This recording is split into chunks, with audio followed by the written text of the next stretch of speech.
Edition of Dungeons & Dragons with us. So tonight we've got a special edition going on since old Dirty Diver here, Jacob, Lord Z for the evening, the Dungeon Master, first official live stream with a full-on group that wasn't just some kids in the family or something. So should be pretty awesome. We're looking forward to it. We have a few different things going on that are not typical for a Dungeons & Dragons game. So if you're first-time Dungeons & Dragons watcher, chill for a second and just realize it's not exactly typical. It is also the intro game for Pam, who's playing Holly, who we'll meet later in the game tonight. She's super excited. We're super excited to be able to break in her first official D&D game. That is an honor that can only happen one time. So get ready for a great night tonight. I'm going to be playing two characters. Mike is going to be playing two characters as well.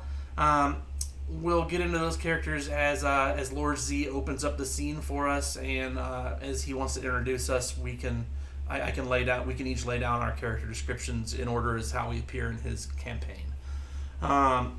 If that works for you, Lord Z. Yeah, all right, I'm good. Perfect. So with nothing else left in my manic moment, here's Lord Z, the Dungeon Master of the evening. Let's get some Dungeons & Dragons rolling. All right, so like Dane said, this is my first time officially Dungeon Mastering. Super excited, super nervous, but I've been prepping this for 3 weeks, so hopefully we're good to go and it'll be a good time. It's been on and off for 3 weeks. I promise I didn't over-prep, though. We're good. We're good. There's no such thing as over-prepping in Dungeons & Dragons. Oh, yes, there is. No. There can be too much. There can be only one. There can never be too much. So I've read at least. Hey, my wild shape is over there from Wednesday's game, if you look at Pam's video. Good old Loki. Anyways, I'm going to let you guys introduce your own characters. Pam, you as well, even though you're going to meet up in a little bit here. Mainly because I'm not intimately familiar with your guys' characters. So, Dane, let's go ahead and start with you, with Captain Gip Cozywater and Sir Brass Bartley. Captain Gipper, Cozywater, or Captain Gip, or just Gip, or Gippy to some of his closest friends, is a halfling swashbuckler sailor. He's had a long life on the seas, and he's pretty nimble and a good time, but also tends to his own. He's not one to. Well, you'll see. But he's a little dude, so get ready for some halfling happy times with a little rogue swashbuckler type. And then we also have Sir Brass Bartley, who is of noble descent. He's a knight. He is fully plated up, and he is ready for some crazy stuff. He is heavy-handed. He'd be hitting stuff, and it'd be falling to the ground. So that is his strength, and Gip we already heard about. So next, let's slide over to, I guess, Mike, right? I assume you'd like to go with veterans and then let her kind of have an idea. So. Yeah. All right, so tonight I'm going to be running with Godric. He is my Golith? That's a mouthful. Golith cleric. Goliath, cleric. Essentially, he's made of rock. But he's looking to become a cleric, a big name with his people, and his traveling companion is Michelangelo, who happens to be a turtle monk. He's exactly what it sounds like. He's a turtle who plays as a monk. It's about close to a Ninja Turtle as you're going to get. And he doesn't. The monk doesn't really talk a whole lot. He's mainly out to prove himself to his people.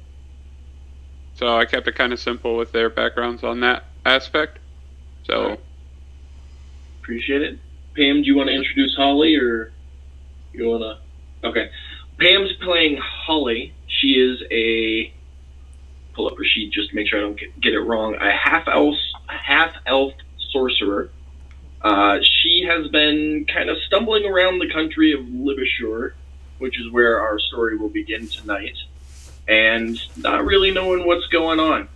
And she was refilling her canteen at a watering hole in the woods a couple days ago, and ran into a Sergeant Mark who saved her and offered to get her to a new country that's slightly less volatile in the wilderness. And they've been tagging along, which will lead us to where we are now. This is a map of Litbog, which is the city we're going to start in the country of Libishur. I didn't have a little boat to put on there, so the little circle down by the docks, that's where you parked your ship, Captain Gip, the SS Debbie. SS Debbie. So that's where you parked your ship. And then the little green dot there is the Murky Waters Tavern. And little backstory as to why we are here.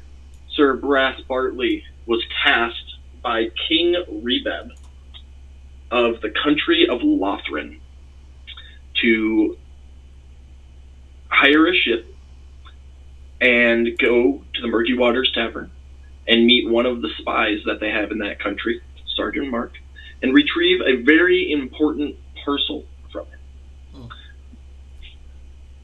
So then, here we are. We're at the tavern.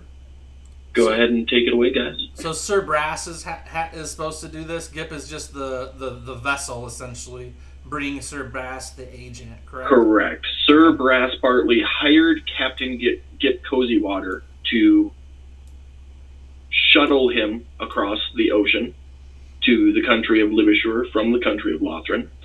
And Godric and Michelangelo are part of Sir Bartley's entourage, if you will. Okay. Perfect. When we get there, Captain Gip he'll just dock and let his ship go about their business of unloading any other goods that they brought with them for trading. Okay. And then his job was to get him here, so he doesn't feel too super concerned with doing anything else in this town in regards to the Sir Brass. He's just a captain of a vessel that was hired to get Sir Brass here. So he's going to chill at the docks for now.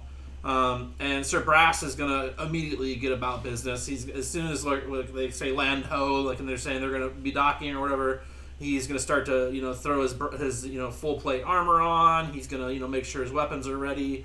He's going to throw his giant maul over into his back loop that he's got. He has a great axe that he'll carry on his side. He's got a war hammer that just is tucked into his other side. He's got a backpack, on top of the hammer handle, or the maul handle, and it's full of a bunch of stuff that he just grabs full. He's like, I'm taking all this stuff with me because I don't trust boats. And he, ends up going off and heading towards the Murky Water Tavern.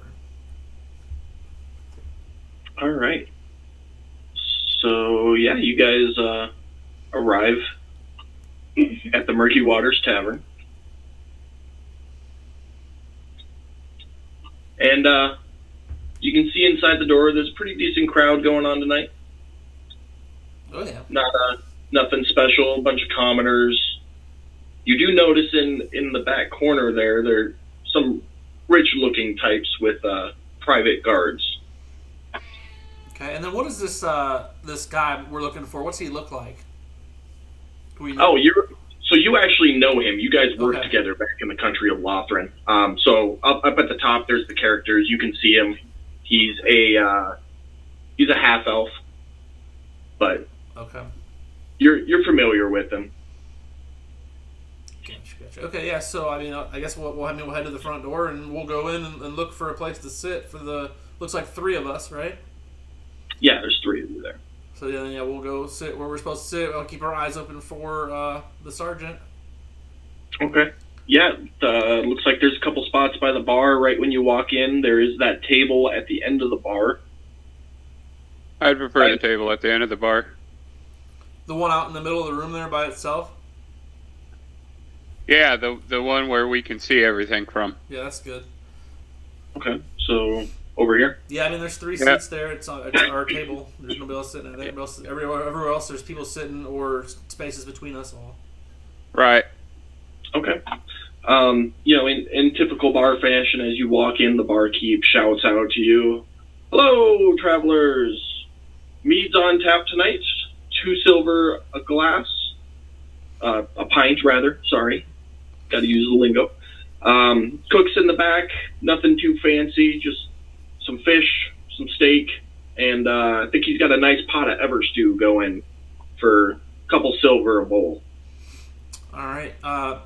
Sir Brass instantly, when the guy hails you, says, "I'll take steak. I've had enough fish to last a lifetime. And I'll take wine, whatever you call wine in this establishment." And he'll walk forward and go straight to the table. Right away, good sir. And barkeep looks over his shoulder. You can kind of see, let me draw it here, just so you're aware.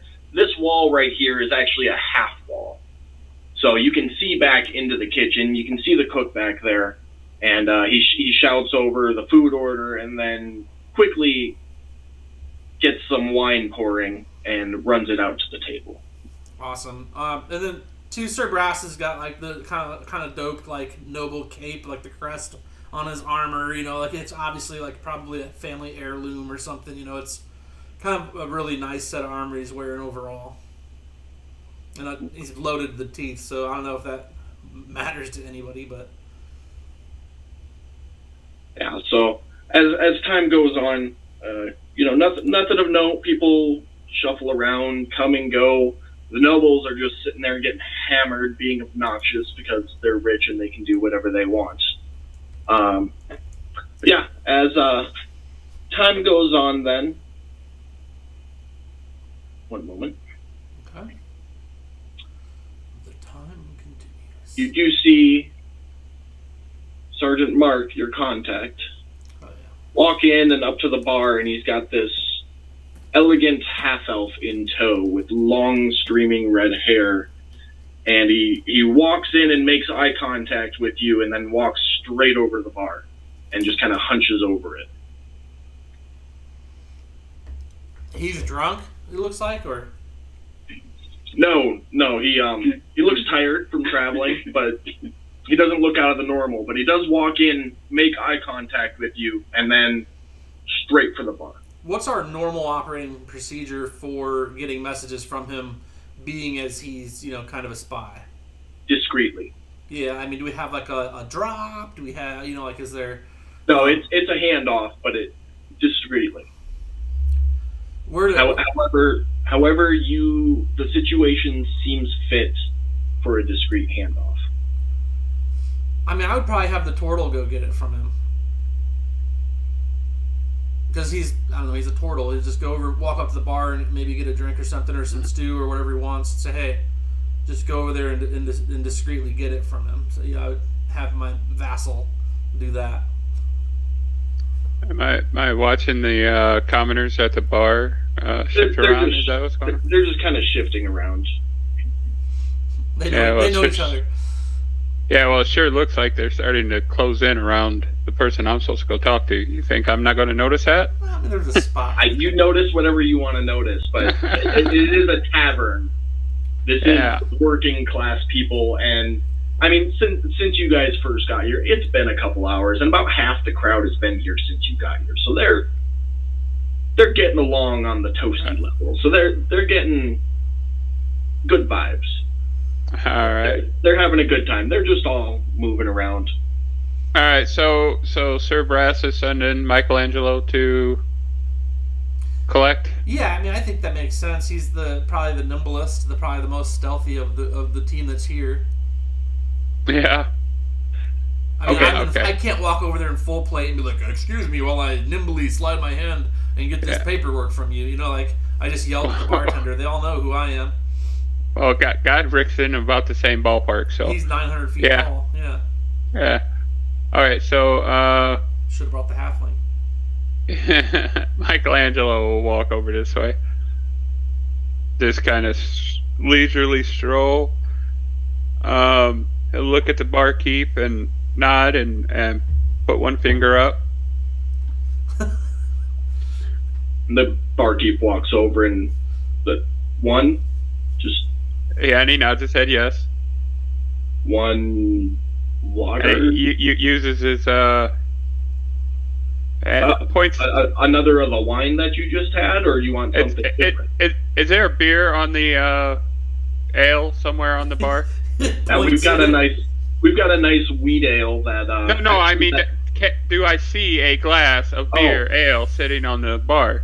Yeah, the commoner next to you actually is drinking a. Then he'll do the thumb thing and just go point at the cup.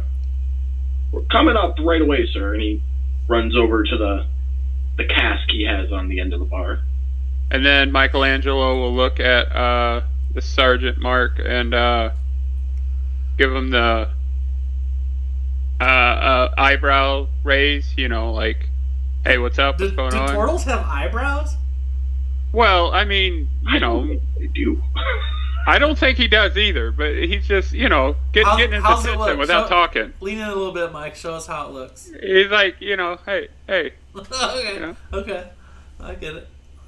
I can see a turtle's eyebrows going up, though. They'd be bald. He's probably got alopecia, right? Right. I mean, he's a turtle. Yeah. Oh, come on. The good sergeant kind of just gives you a, you know, the, hey, how's it going? And looks back across the bar and give me a perception check for Michelangelo. Oh shit! Yeah.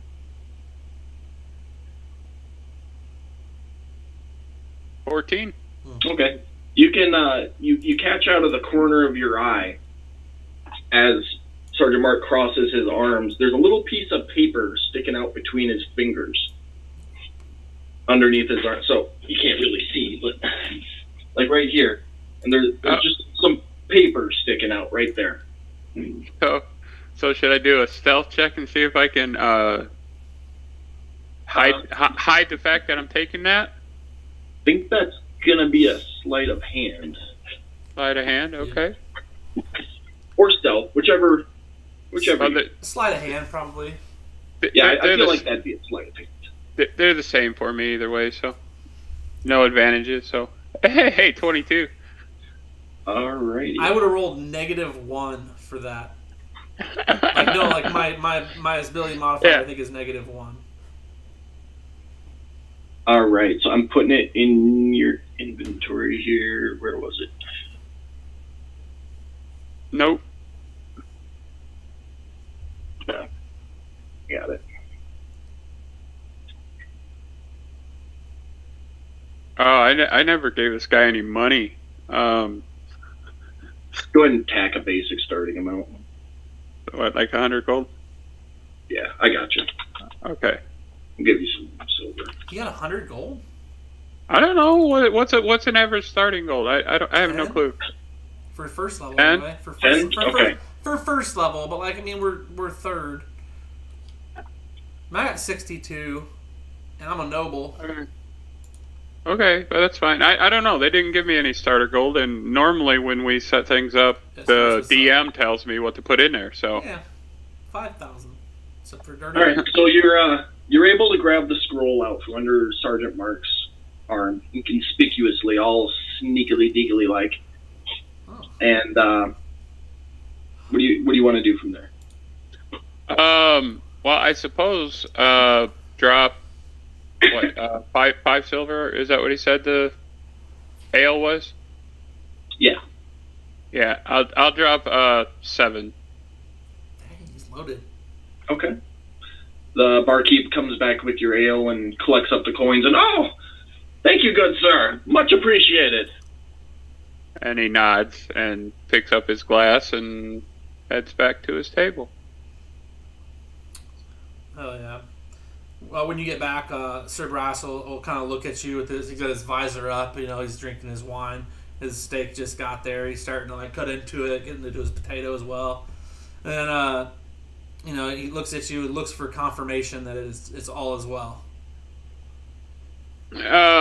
Michelangelo will nod, okay. And then Godric will look at Michelangelo and ask him if he's hungry, wants some food, and Michelangelo gives him the nod. So Godric calls and says, "I need 2 plates of, I don't know, what'd you say, steak? Is that available?" Yeah. Like a nice steak and potatoes kind of meal. Yeah, let me get 2 of those and glass of ale for myself. So Michelangelo doesn't just eat pizza?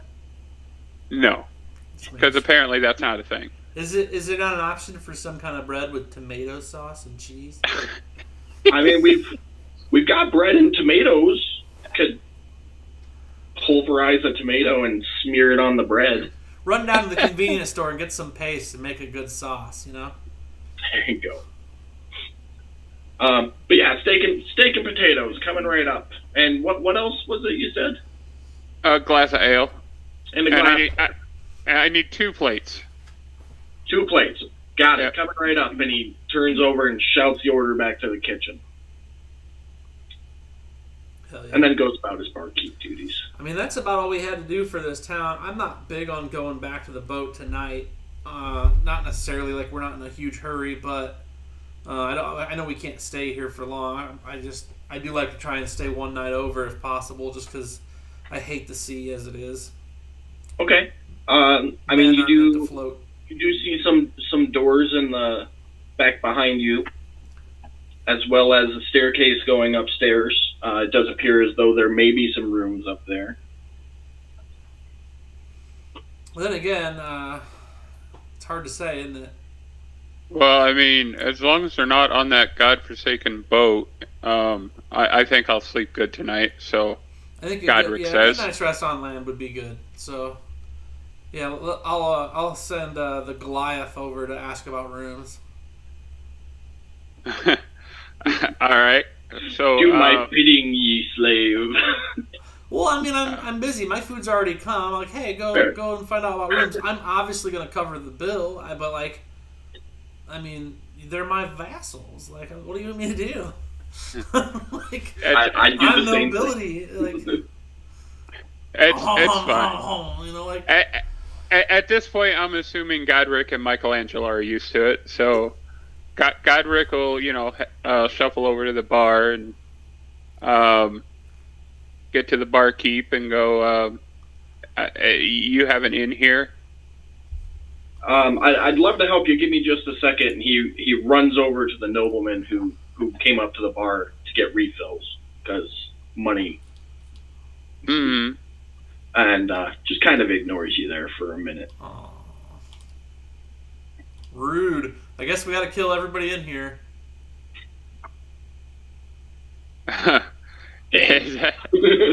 No. Michelangelo just looks at you and shakes his head. I was kidding. That was out of character. My apologies. Okay. While you're waiting, though, good old commoner number 3 here drunkenly stumbles into you as he comes up to the bar and ends up spilling his half full flagon all over your trousers. We're pray to your God. It's instantly very apologetic. Oh, sorry, didn't see you there. I just need a refill.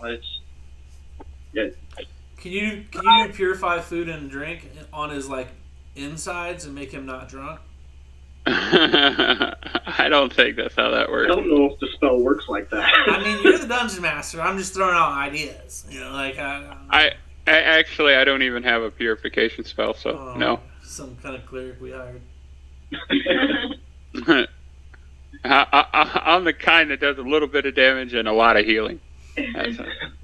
We're probably gonna after he rambles off his drunken apology, he starts squinting at you, and he gets really close, like this close to your face. He's like, at who? At the Goliath? Yeah. At the Goliath, and I know you. You look familiar. Is he standing or sitting or trying to lean against a bar? Doing his best interpretation of standing. Okay, so he's not very still, but he's upright. How tall is Brick? I'm gonna grab him by his shoulders, like one hand on each side, and place him on that stool, and go. I think you need to sit here and enjoy your drink. Wow, you're really strong. So, and then I'm just gonna ignore him from that point. And the barkeep comes back over, but as the nobles pass behind Sir Bartley on their way back to their table, one of them loses his footing a little bit and kind of stumbles into the back of Sir Bartley's chair, and immediately, how dare you, sir? And Michelangelo's going to stand up at that point. I'm gonna slowly reach over and grab like the last piece of bread off the table and smack it into some like homemade butter that's there. I'm gonna smack it in there and I'm gonna bring it up to my mouth and take a big bite out of it and like wipe. Then I'm gonna wipe my flowing stash. I'm gonna wipe that shit off real quick and then I'm gonna stand up and my armor is gonna just not make a single sound this one instance in life as I stand up because it's just such a well-oiled machine made for protecting this death monster that's before them. But anyhow, I stand up and I like leer over these dudes by a few inches each, probably because I'm 6 something. I say, "How dare me? What?" Give me an intimidation check. I don't have any of that. It kind of happened. It's the giant dude in me. Let's see here. I really don't have much of that. My charisma's trash. Let's go. My attitude is not. Let's go. 16's not awful. I'll take what I can get. The noble gulps very loudly and, well, sir, it would appear as though you and your chair are the reason my drink spilt on my fresh new tunic. I'll like lift my maul up off the ground next to my chair where it was and just lean it over my shoulder and kind of look at him and say, "My chair?" So seeing you lift up the weapon there, knight... It's just leaning over here. We're about to take off, you know? Yeah, I know. But seeing you lift your weapon, the knights come over with their great swords readied over their shoulder. They kind of keep a distance, but they're definitely there to protect said nobles. Well, good news for them. The ship is done getting settled, and Gip has a need. So Gip is going to saunter into the doorway there since it's the perfect time. How's that sound? Sounds good. Here you go. I've got roguish tendencies, so I'm going to make my way speedily all the way across the bar and break up the fight with my better charisma. Okay, so move over to like here. Yeah, being a well-traveled halfling and a third of the size of Sir Brass, and probably easily, most likely a third of the size of these noble guys as well, I'll just kind of saunter on over my high boots for a halfling, which are probably like this big. Then I'll roll over there with my giant rapier and my tiny ass self, and I'll say, "Excuse me, gentlemen, but didn't you hear? It's time for a round of drinks, and a barkeep, a round for everyone. We've made port today." I'm sure by this time Godric has gotten his answer on an inn. Yes, the barkeep did come back over, told you they've got nothing's too fancy, but a nice double room or a couple of single. They've got like 2 or 3 double rooms and 2 or 3 single rooms. The doubles are 5 gold a night, and the singles are 2 gold a night. Okay, well, we're going to need, I'm assuming 2 doubles, because we got 4 guys, so. Okay. Yeah. All right. So takes your gold and hand you a couple of keys, and here you go. You're good to go. The rooms are right upstairs. All right. I'm assuming the timing on that conversation and getting that done should put me about the time and when Captain Gip gets to the table. As you finish up and turn towards the table, Gip rushes past you back towards that back table. I'd put that right about that time frame. And then the barkeep gets called down over here by Sergeant Mark. Well, Godric will make his way back to his table. He'll stand there. Right. And I do see Gip did a persuasion on buying the round of drinks, and the nobles, look down upon him over the brim of their nose, and they look down into my Tribor hat, which I take off as they look down at me, and my rosy cheeks stare up at them, and I smile with one missing tooth, and I'm like, round of drinks should solve everyone's problems, right, mate? It's a dry day. Yes, I do believe that will suffice. Have a good evening. Michelangelo will make his way in between. They are more than satisfied with a round of drinks, so they saunter on back over to their table. But you do notice they keep glancing spiteful eyes in your direction as the night goes on. Both of them, or the one that actually ran Both of into them. me? They both are. What do they they're look both- like? Is it both couple? You said there were two humans. Yeah, they're both humans, rich, noble-looking types. I mean, do they look like they're related or they're friends? Hard to tell. They don't seem related per se, but they don't seem too far off. And they're both dressed like they're both nobles, or one's a noble and the Yeah. other's like his just like peasant boy or whatever that hangs out with him. They both appear noble. Two deaths is harder than one to get away with secretly, so I'm just trying to figure out who's more important. Godric will look at Captain Gip and tell him, since you're here, pull up a seat and get some food. I got us rooms. Got everybody rooms here. Little halfling Gip will like put his hand through his kind of like long stringy hair and like shake his hand down and some like seaweed will come off of him. And he's like, had to get the ship settled. I'm happy to have a drink and have some food now that we're here. But we should pick up first light and go back. It's time to hit the seas. As long as we don't have to sleep in those racks of that tub you call a boat. Yeah, okay. Don't be dissing on Debbie now. That's all he's got. Do I look like a man who likes boats? You did see. I'm a Goliath in full plate armor. Ugh. You did see Sergeant Mark and the redhead get up and leave the bar. Okay, Sir Brass will read the letter if it's inconspicuous time to do that. Is it You mine want me to to- read, or am I supposed to be bringing it back? You're supposed to be bringing it back. Oh, I don't get to read it, so I just leave it. I mean, you can if you want. It's got one of those old traditional wax stamp seals on it. Oh, no, I won't break the seal if it's not meant for me. That's not my spot. Yeah, you were just sent to get it and bring it back. I'll slap it in a scroll case then, and secure it tightly underneath my like super sweet cape. Okay. I Are think you just gonna pull out the case and do that, or? I mean, I I'm think gonna do it. I think I haven't released that note. Oh, I think yeah, that note that's is true, that's sitting true. in my Good enough. hands at the moment. You nodded. I got a nod, and I got excited. I'm sorry. I said I got it. I didn't say I gave it to you. That's true. It's a good thing I trust you. Sometimes.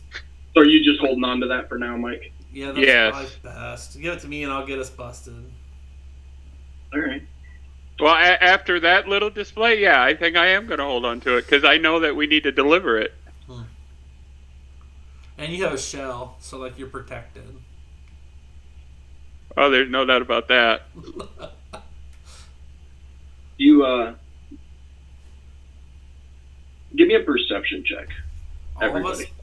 Yeah, all of you. Okay. Sir Brass, Captain. 18 for Godric.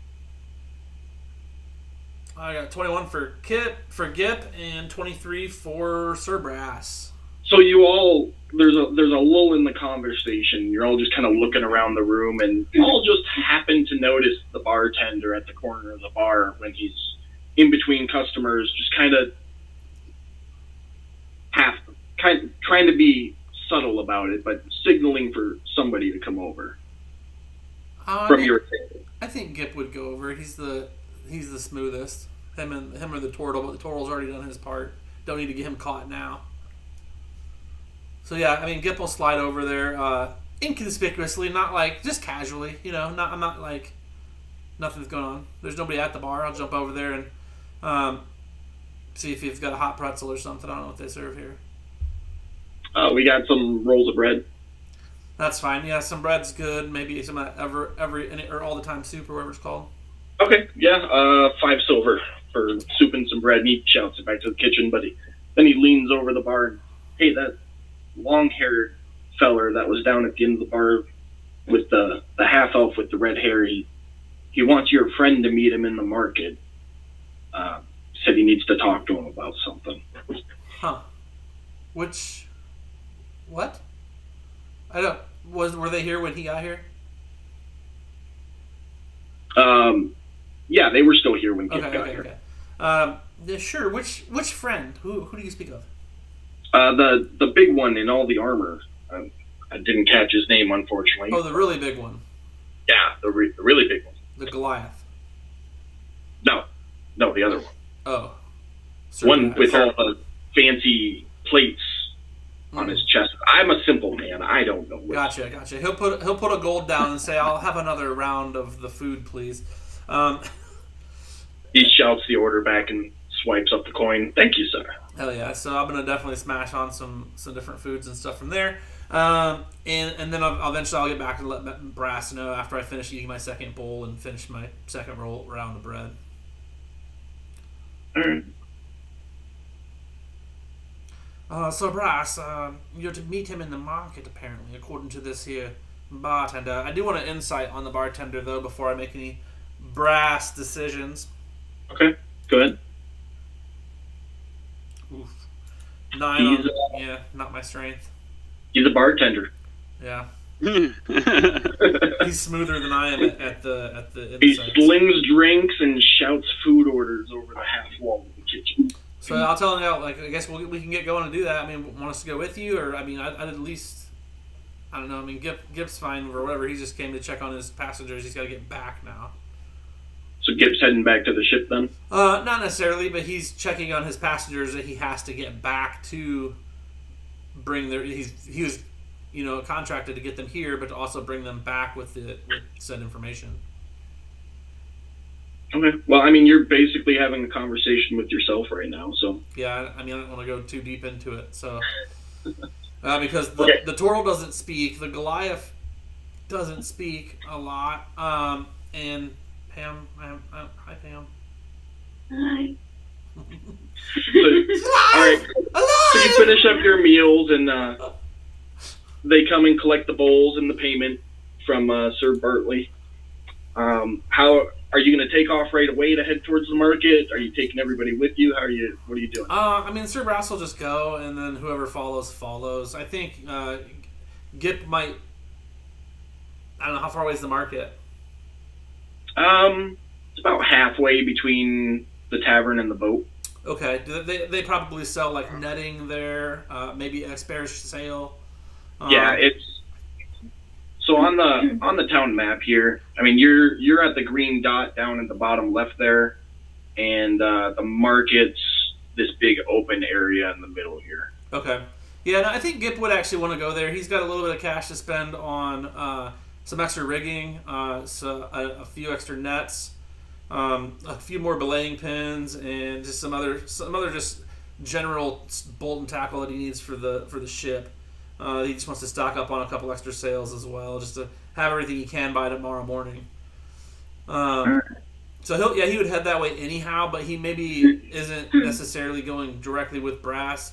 Brass will go to the designated location, with no other way to go. He's like, oh yes, this location, I'll just walk there. He thinks his balls are made of brass or something. I don't know. He just does whatever.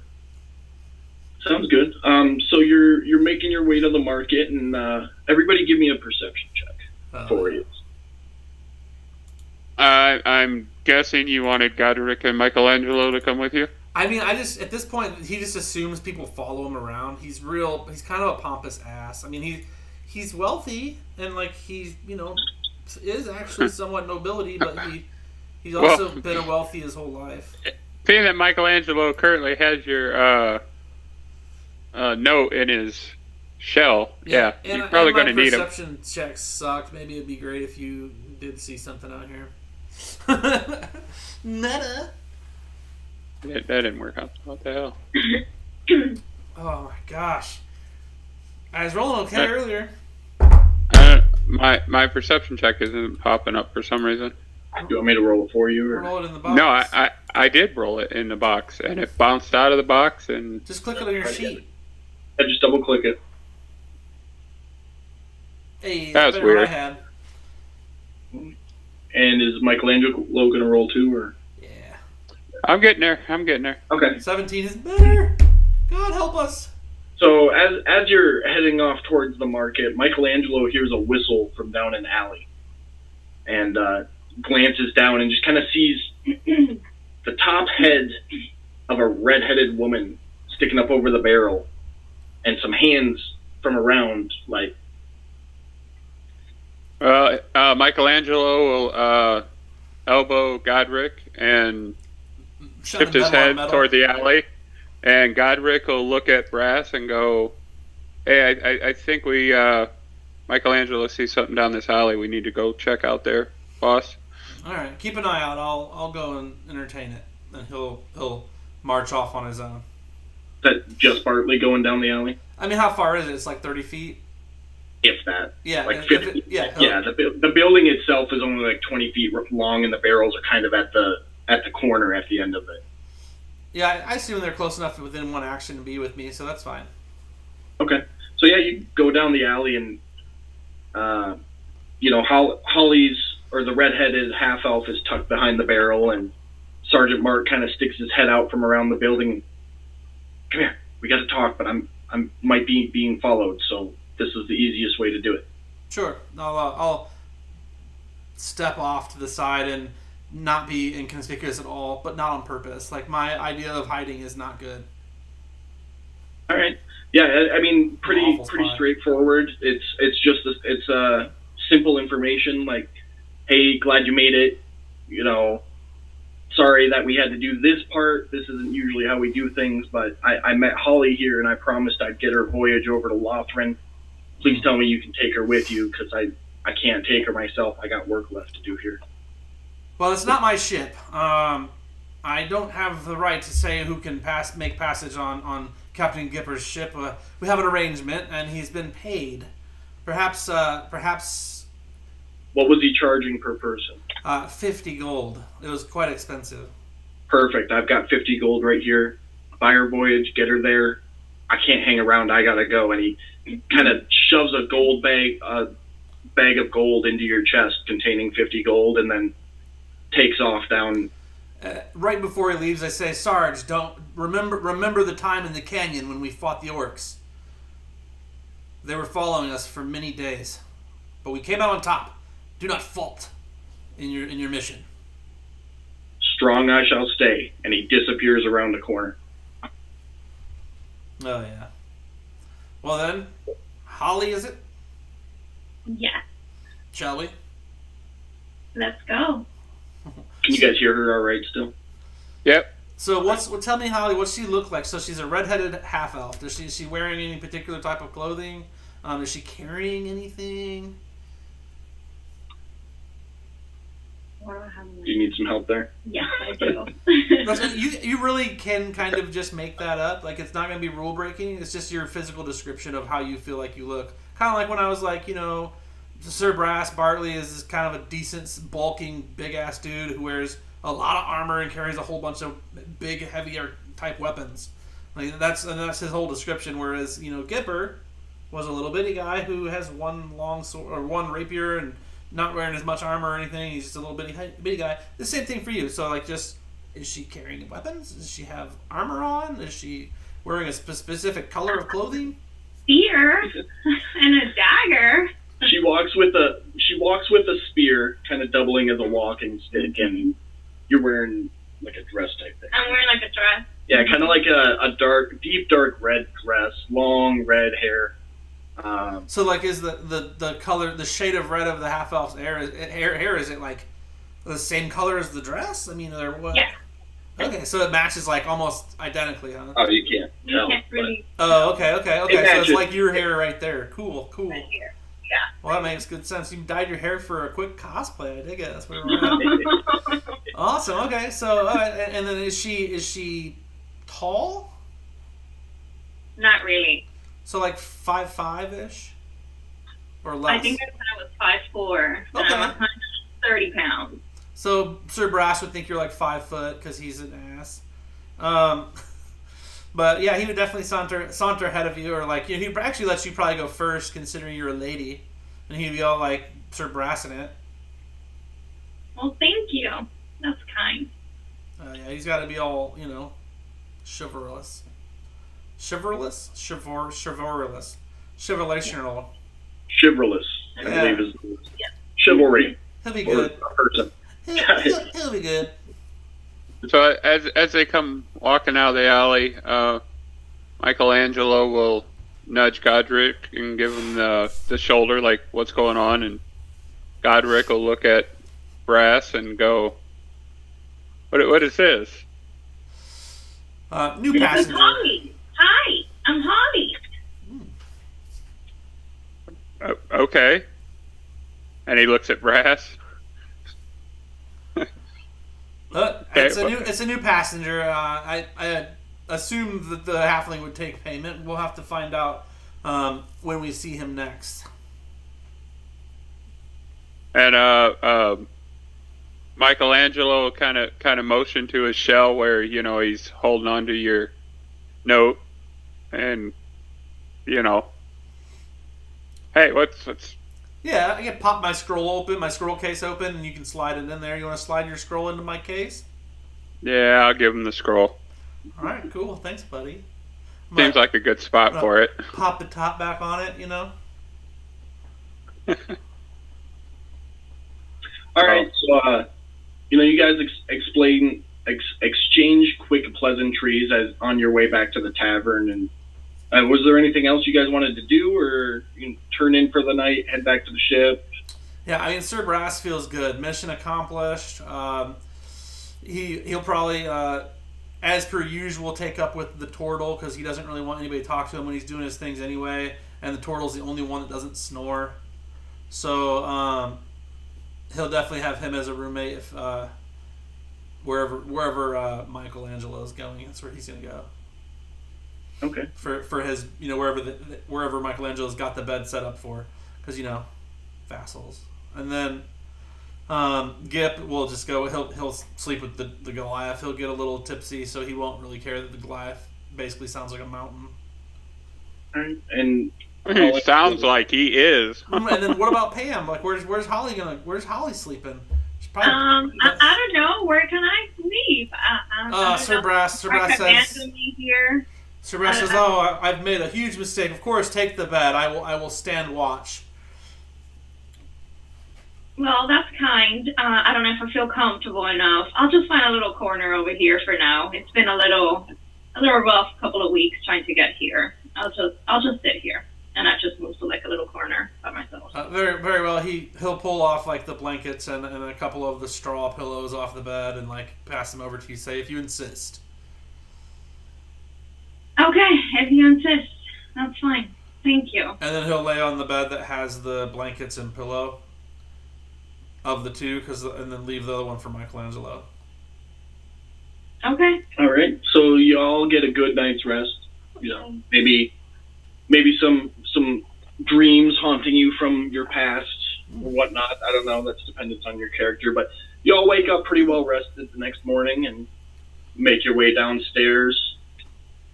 What do you guys want to do from there? You're gonna stop, eat, talk to people, and the bar is pretty clear. There is, I took them off the map, but there is the barkeep and the cook still, but the rest of the place is bone empty. So Gip was the first one up. He can't sleep well on land. So he got up really early and came down and had eggs, bacon, toast, some grits, waffle. He only ate half the waffle. Thought the other side was a little charred. And he had a slice of pork. And then he grabbed a couple of sausage links and a couple of biscuits for the road. And then went to the ship to get ready to sail. Okay. Sir Brass was the last to get down because he had to put his armor on. Him and the Goliath probably both needed the turtle to help, unless Holly was going to help one of them. It'd take a little while as they resuited up in their armor for like 10 minutes. Sounds good. Sounds good. And once you guys are all set and ready to go, you're just gonna make your way straight to the ship, or? Yeah, I mean, I'm definitely going to eat. Sir Brass won't eat and stay on land as long as he could, but he realizes that they got to go because he wanted to leave with the tide, so we'd make way. All right, so you all grab a quick breakfast or a hearty breakfast, however. It's included with the room, so you're good to go there and make your way to the good old SS Debbie.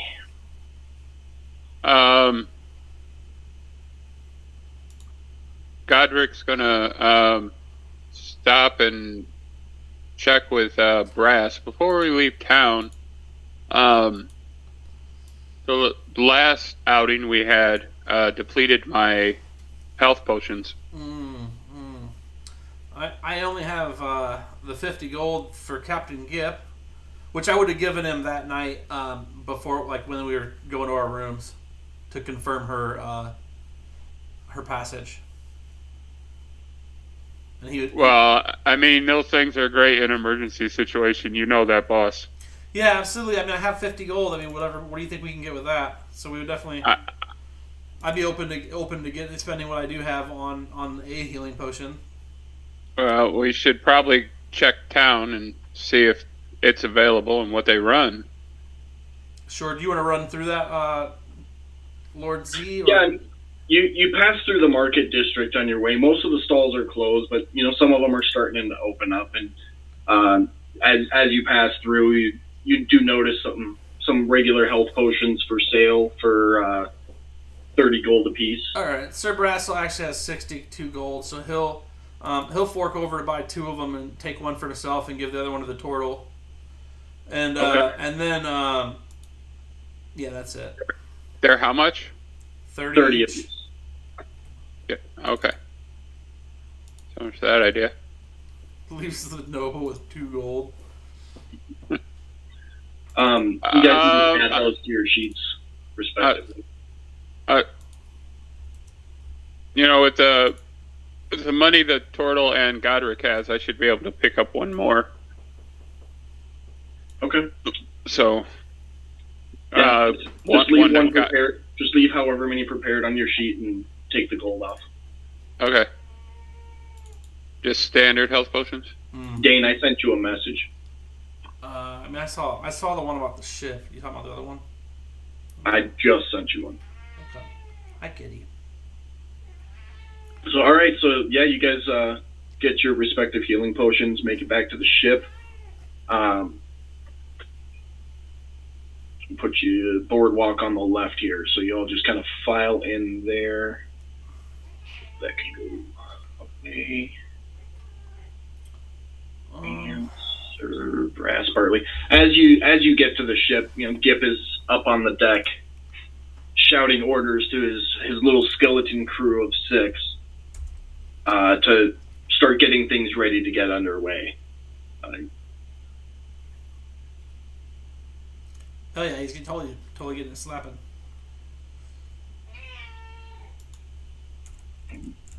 Anything in particular you guys wanted to do before it set sail, or good to get going? Not really. I mean, at the end of the day, I mean, they're ready to go. Gip is gonna, run around the base of the ship. You guys will see him. He's got a rope that he just kind of swings, and it's almost like he's walking on the water as he swings along the bottom of the ship to check the bottom of the hull and make sure everything's good there. He never goes under the water, but he does stay right along the bottom and does a full circuit of the ship before he nimbly jumps up back onto the ship. Shh, quiet, kitty. And then motions with his tricorn hat over his head and says, "Welcome to the SS Debbie, milady. It's a pleasure to be of service. You'll find your accommodations this way." And he'll point towards the general spot where people be chilling for their sleepy times, and hook her up, and then everybody else knows where they're going already. Are you going to put her down below deck there in the private cabin, or? A woman on a ship is always bad luck, but bad manners are worse. So yeah, I guess I will. All right, so you take her down below deck and into the private quarters there. See. Mm-hmm. Sorry for the watchers. If I lean this way, that's where Pam's sitting. I have to help her with technical aspects of fantasy. You're good, bro. Go along. So, all right. So yeah, you guys set sail. You're out on the open water.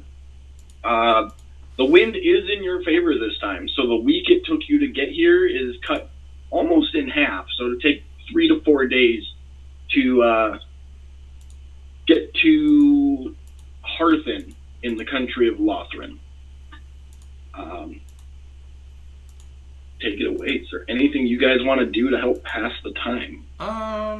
So I think that the halfling has something he can do. If I remember correctly, it's been a little while since I...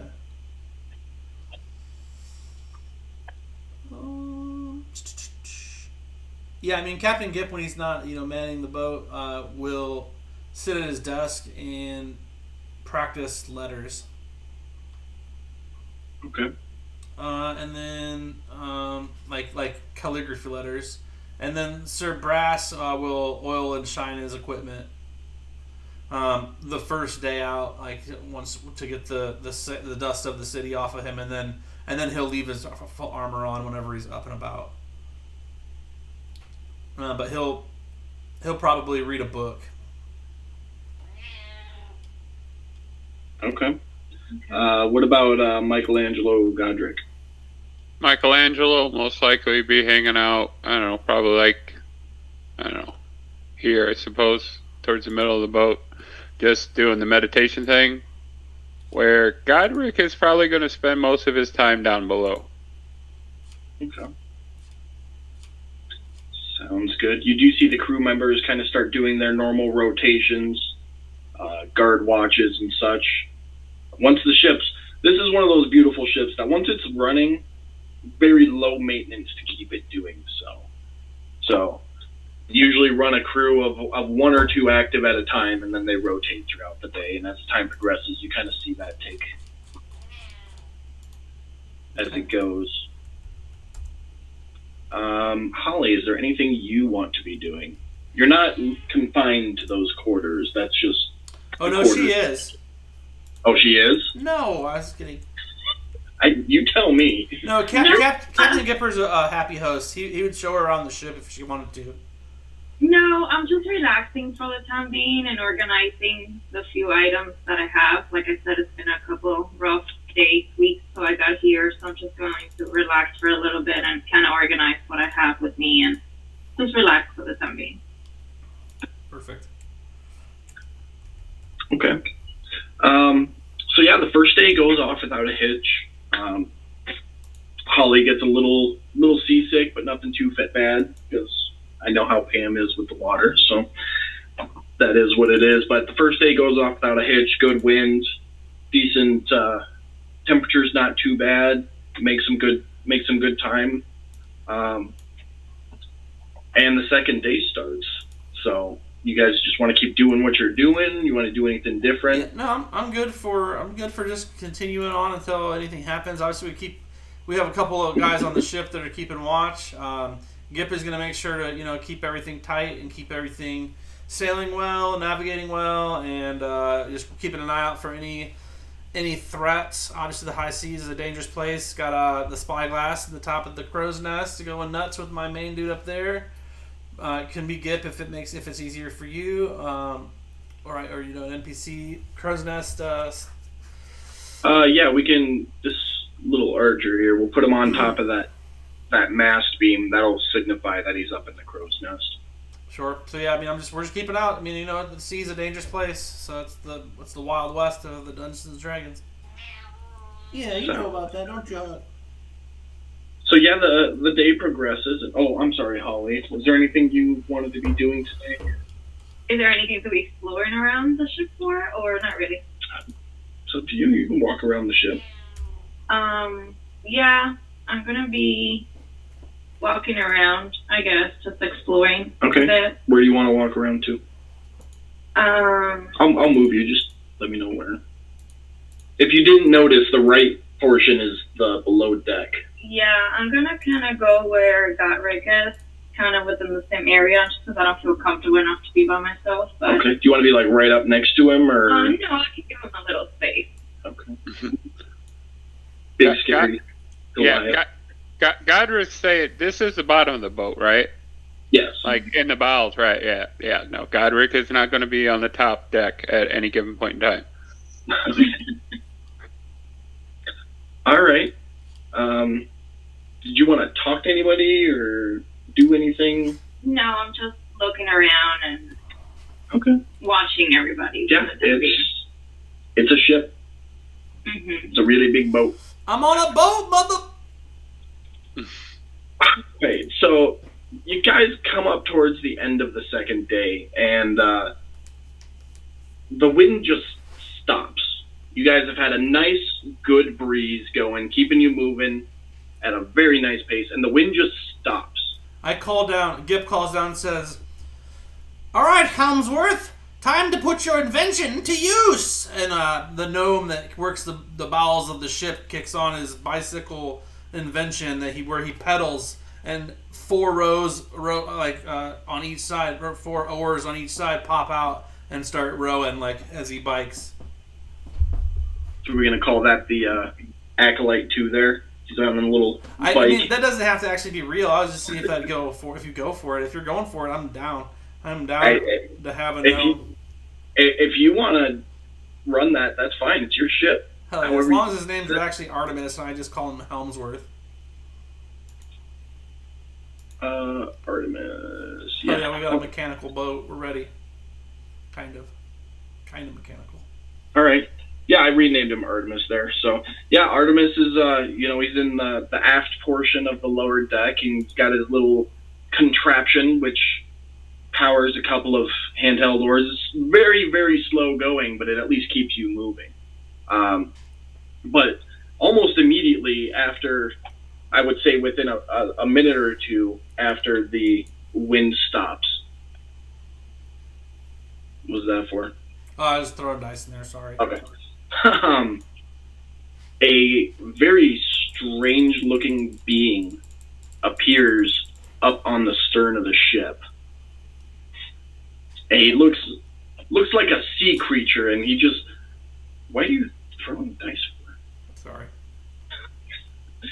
But this creature just appears on the stern of the ship, and this loud, thunderous voice, "My master demands no one passes these waters." And everybody go ahead and roll initiative for me. Let's go, Gip. Show me what you got.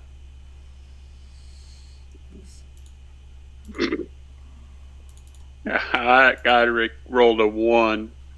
Jesus. That's beautiful though. This makes it better. Watch this though. Watch, I can roll a 0 even. 3. So no worries. Michelangelo with a 9. Look, I really do have a -1 to initiative. Yeah, apparently. I was not kidding. You and Godric are the same numbers then. Give me 1 second here. It did some weird stuff for me. Do you need help? No, I got it. It just, for some reason, it changed the crew to hostile. I don't know what happened there. So, they've been hostile the whole time for me. Were they? Oh, then that was my bad from the get-go. So, no, it's all right. I corrected it. So, they're probably pissed because of the pay. They're getting paid. That's awesome. Gip seems like he's a little bit on the cheap side with those guys. All right. Have looks you like Captain Gip is top of the order there. Have you seen Michelangelo and Godric's coin purse? Yeah, Gip. Yeah. I mean, Gip's not the one that pays them. It's just a joke. Anyways. He has to maintain the boat. And all the food he eats. So let's see. We got comeback check here. Oh, old Gippy McGippers, huh? Yep, that's going to be Gip first. Oh man, so let's see. 5, 10.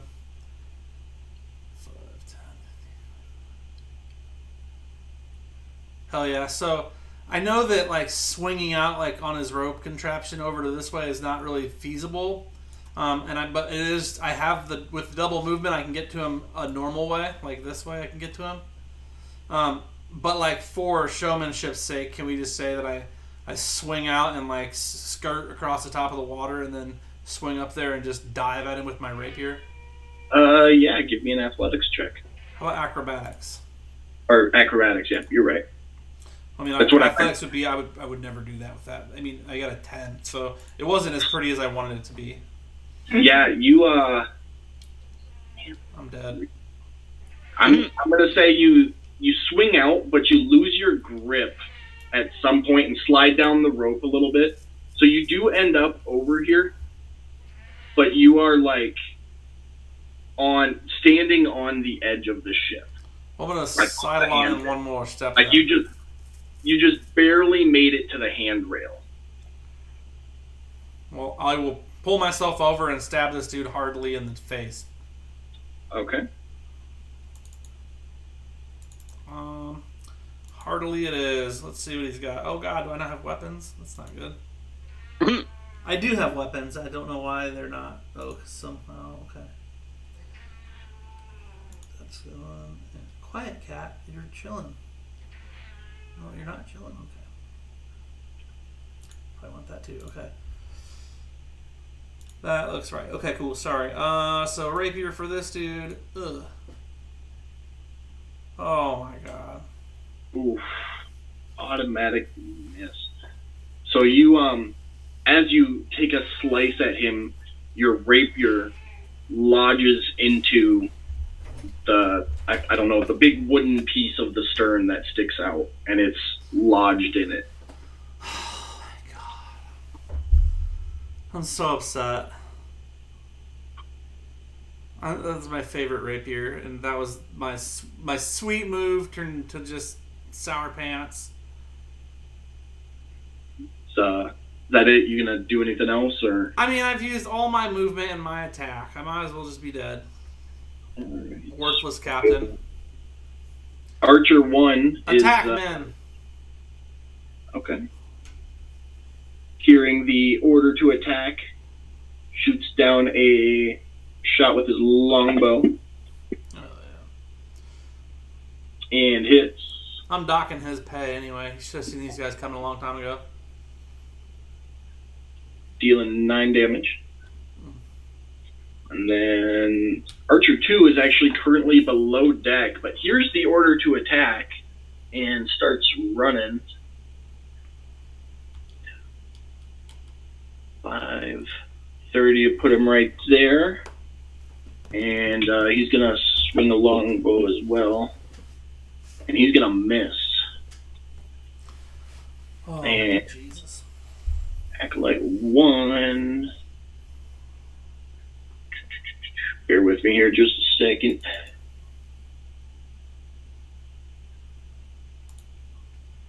He's going to start off with a bless right off the bat. And he's going to give it to his good captain, of course. Mm. And then Sir Bartley's right there, and Michelangelo's right there, so they're going to get it too. And Artemis is pedaling in the back of the ship. And that brings us to this thing, as we call it. Is there a picture in the Kraken Priest? Oh, I totally meant to put that out. I apologize. No apology necessary. Yeah, for the watchers, this is what appeared on the stern of the ship. Looking all wild. Yes, this is a Kraken Priest. So he is going to suck in this super deep breath and just let out this large scream in Infernal.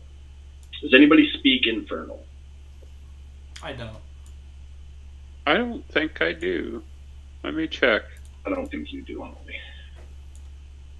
He speaks Tortle, not Infernal.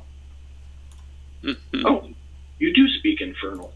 Look at you. I do. So Holly does speak Infernal. So Holly hears this infernal scream from above deck. And all it says is, "Rise, my minions, our master bids us work." That being said, give me just 1 second. Richard's on the screen. Nope. No Infernal over here. Holly, I need a wisdom saving throw from you. Oh my gatos. You lose your mind to Cthulhu. A wisdom saving throw. So go to your main tab, and on the right side, click your wisdom. Double click it.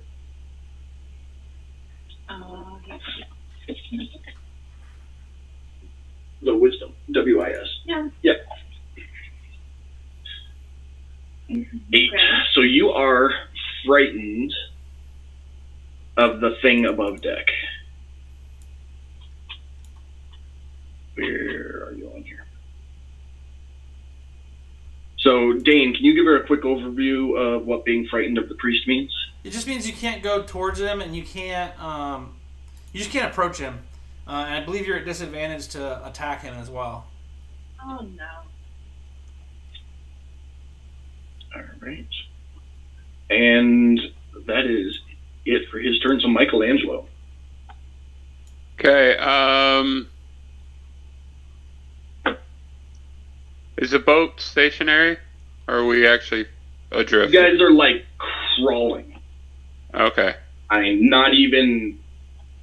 Well, he's got the 4. He's got 8 oars in the water still. Yeah, I would say maybe a knot, maybe a half a knot, not fast. Like if you were to jump overboard, you could probably swim to catch up to it. Okay. Well, that makes sense because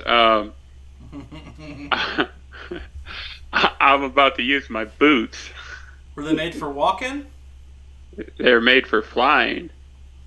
Oh, fancy. I need those. Uh-huh. I have to get those So- off you since you owe me money. So I have the winged boots. While I'm wearing these boots, I can fly equal to my walking speed, and I can use the boots to fly up to 4 hours. So I want to essentially fly to where the Kraken is. Okay.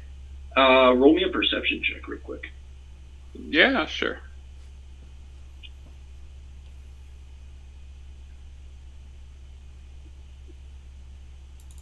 $15. Okay. So as you fly up to that upper level of the top deck, you do start seeing what looks like movement in the water around the ship. Bubbles and shadows shifting. Okay. Yeah, you want the guy who doesn't talk to notice those things. That's awesome. Okay. I wasn't even listening, so you better tell somebody. Well. So at this point I'm going to attack the Kraken Priest. Okay. With my claws. Mm-hmm. 18 Hits.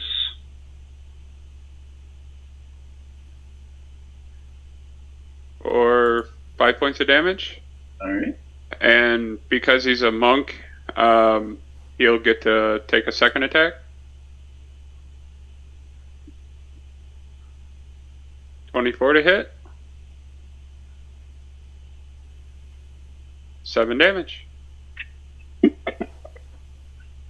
Alrighty. Anything else? And now he'll hold his position from there. Alright. Hold off a second only. Below deck, you hear some loud crashes, like the sound of breaking wood. Oh, wrong ones. Sorry. Oh. Sir Brass can't swim. Messing up.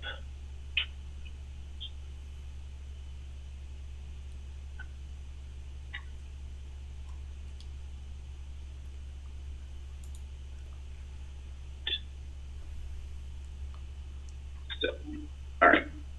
And Holly, it's your turn. Okay. So I think I'm going to try and do one of my spells.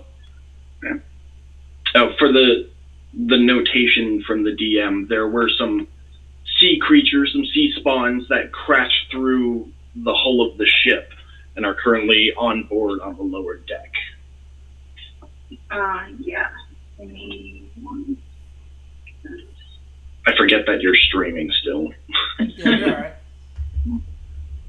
I'm going to try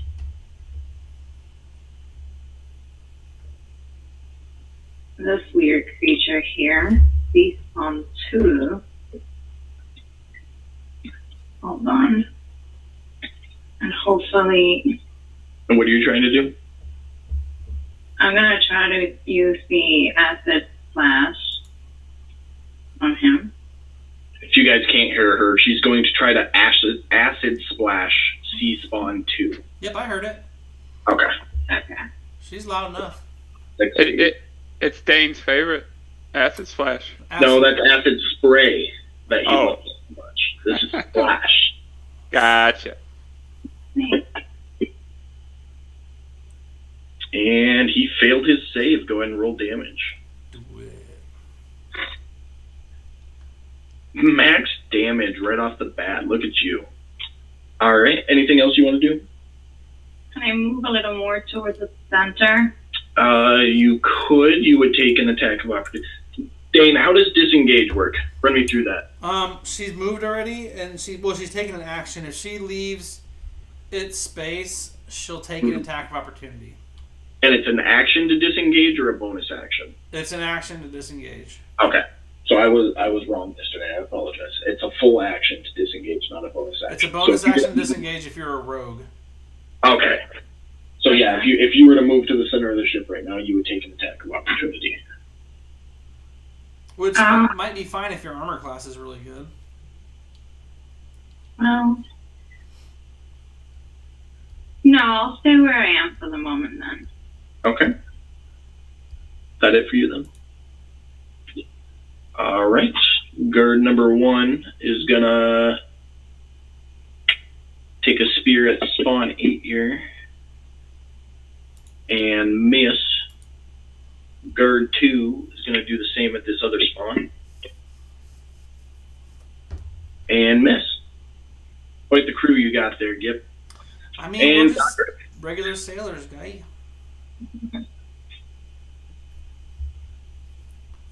Okay, let's see, how far away is you? 20. Okay, so Godric, seeing all these things pop up, decides he's going to use, I think, Sacred Flame. Okay. So he's going to cast a flame-like radiance descending on a creature that I can see within range. Creature or creatures? Is this multi? No, it's just one target, isn't it? For what? What's that? Good question. Sacred Flame? Yeah, one creature. Yeah, that's A what creature, yep. Okay, well then hold that thought. I have it. Okay. Do you want it back yet? Hmm? Do you want the thought back? I've got it. Yeah, just keep holding it. That's fine. No, let it go, bro. It's gone. Just let it go. Fine. Just let it go. Okay. And I'll use Sacred Flame on Sea Spawn number 6. And it looks like it succeeded. Succeeded. All right. And so he gets nothing. No damage when he succeeds. So I essentially I put my hand out and my mace out, and I try and shield, and I try and cast a beam of fire onto Sea Spawn number 6, and I miss. Alrighty. And I will shift over to 5 foot to Sea Spawn number 1 to engage him, but obviously I've already used my action, so I intend on just holding in place. Where's my glaive? Dane, there's a marker at the back of the ship there. That's Gip's little box of goodies for the ship. Oh, okay, cool. There's stuff in it for me? Yeah. Only Gip is aware of what's in it. Well, the crew is, but Gip. Okay. Well, Sir Brass is up, so he's going to do some movements. What, like right there? Okay. And then I'm going to use my glaive to put him in an early grave. Oh my god, bro. And a miss. Oh my god, bro. I don't like that even a little bit. Do I get 2 attacks?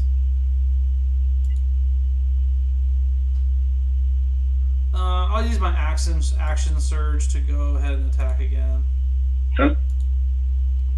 I'm not pleased with that.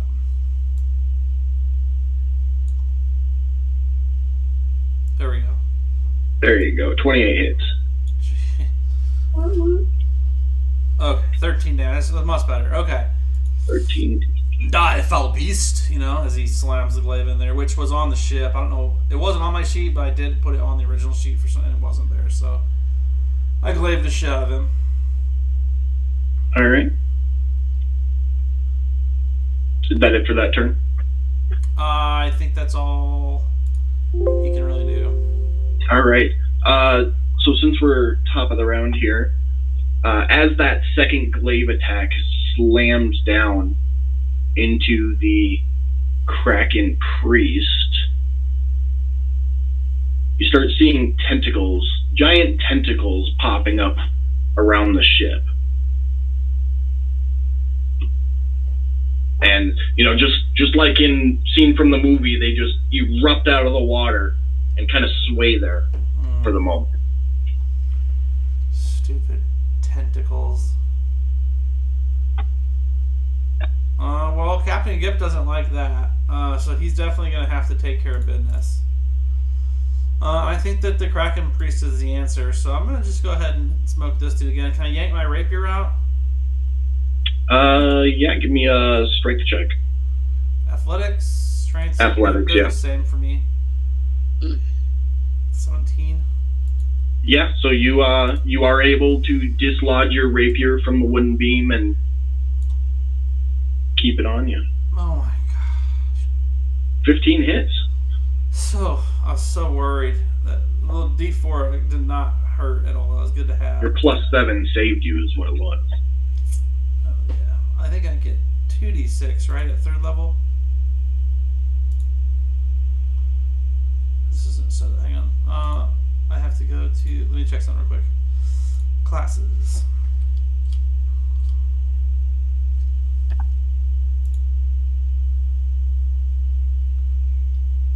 Oh, yeah, it is. I thought it was because it's a half your level or whatever. So, yeah. Should be 2d6. Can you take the sneak attack off of me, please? Yes, I can. That's just the 1d6 for sneak attack, right? It's 2. That's why I need to take it off. It's the. Looks like it's just on there once. Yeah, I know, but it says 1d6. I need to say 2. See, so now it's right. Okay. And I hit him. So the rapier damage is a d8 plus 5. Roll a bunch. So that's what we do with rogues. So I'll take it. That makes up a little bit for the one earlier, and then Gipp is done. Oh no, I actually don't need to be done. I will disengage and move away. Okay. 2 right there, and I will stab my rapier into the ground. Okay. All right. Archer 1 is going to longbow the nearest tentacle. He don't like squishy things, and he's going to hit it.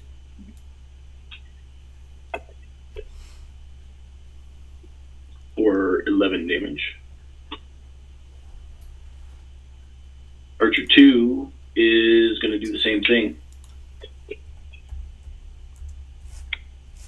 And miss. Oh, not supposed to do that. Acolyte 1. These guys are doing great. They're not doing too bad. Really proud of them. He is going to bring down a sacred flame on this tentacle here.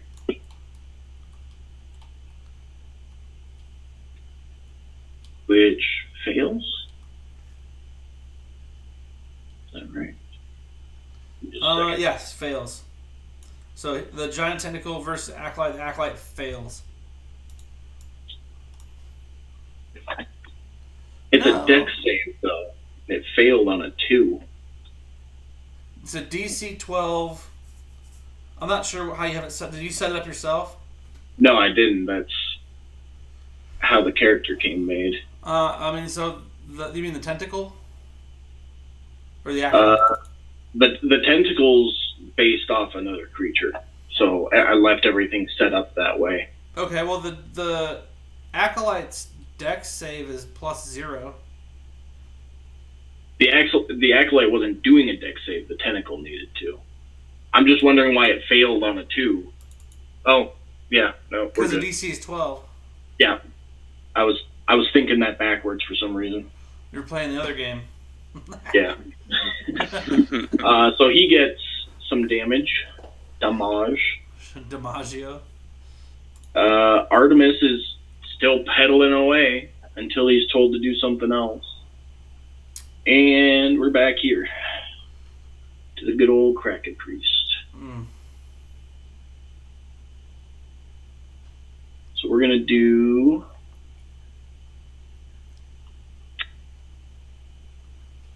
Thunderous Touch to Michelangelo, which misses.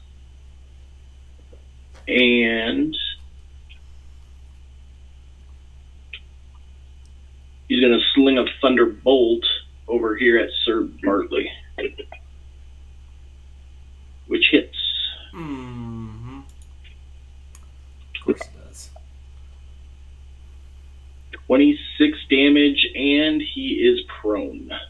I'm prone? Yes.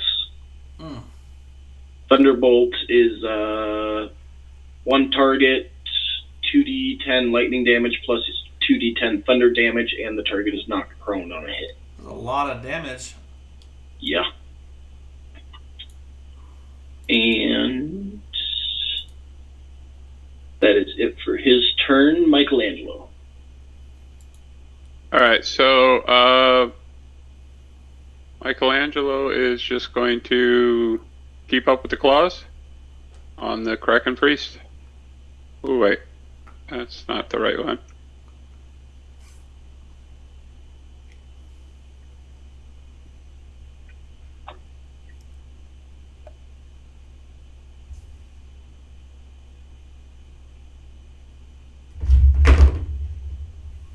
Oh, crit hit? Crit hit. What?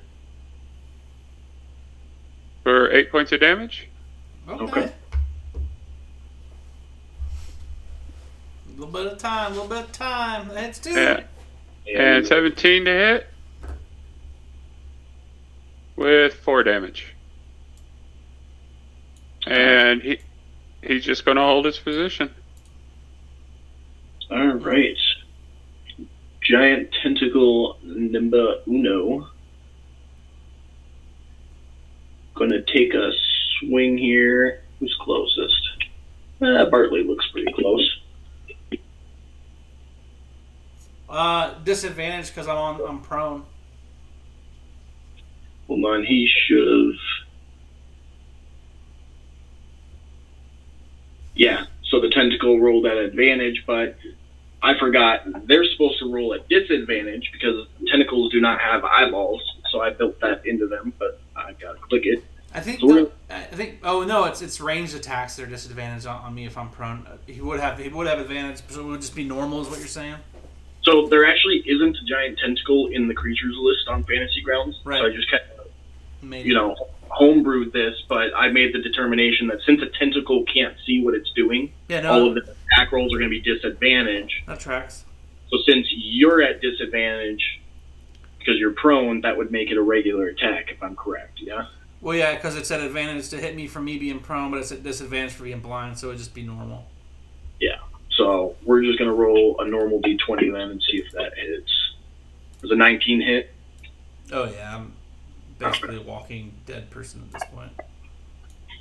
So that's 8 damage, and you are grappled. All right. Here. Oh, that's not where that needed to be. Give me 1 second here. Clean it up. Okay. So that's it for that one. Tentacle number 2 is going to swing at the Acolyte here, and I forgot to click disengage again. Gip yells out, "Stefan, look out!"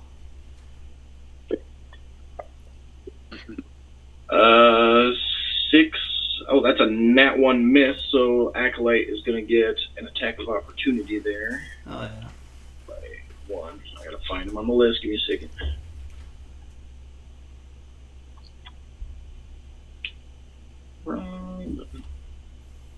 Props to you, Dane, because this is a lot harder than it looks. Bro, I do a lot of stuff you guys don't even know about beyond what you're talking about right now. He cantripped a Sacred Flame again, and he failed its save, so that's a solid 6 damage right there. He doesn't get a Sacred Flame on an attack of opportunity unless he's got Warcaster. It would have to be as Yeah, it's an weapon. NPC. Yeah, you're right. No, it's all you, bro. You're the DM. We're going to allow it for that round, because... Hey, Stefan Forever Sense is a Warcaster. You can't tell me different. There you go. This one here, at disadvantage, is going to go for Gip. Gopher. Springs are coming. Or that's a... And miss. Gopher, This one over here, at disadvantage, is going to go for Michelangelo. And miss. I shouldn't have given these things disadvantage. And, No, it's good that you did. I'm hurting. It hurts. this one's just going to kind of hang out, because that archer's up in the nest, and... Yeah. Now we're down to C-Spawn 1. Hooray. He... Oh, man. These guys get a lot of attacks. So, unarmed strike times 2 on Godric. It was nice to meet you, Ollie. First one misses. Lovely. Second one misses. Ooh. And then he gets 1 Pissing Anatomy attack. So we're going to try out, let's do a bite. The bite hits.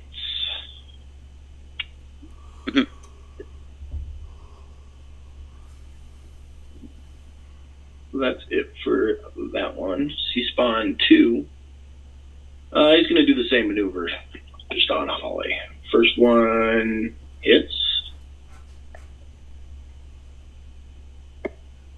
Second one hits.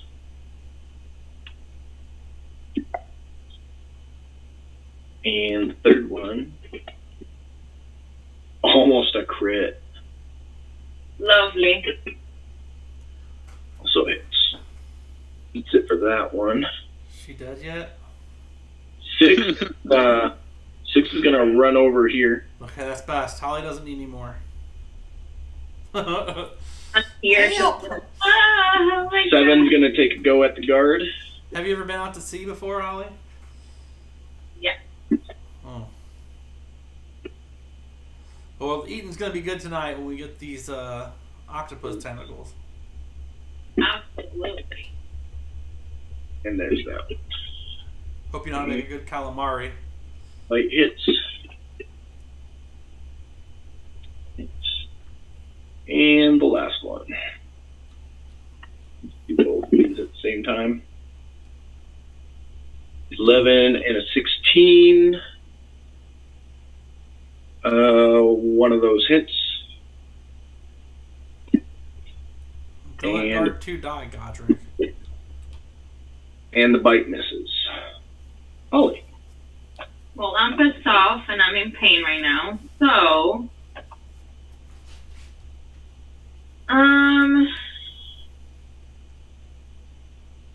I think I want to do a firebolt for my beautiful friend, C-Spawn number 2.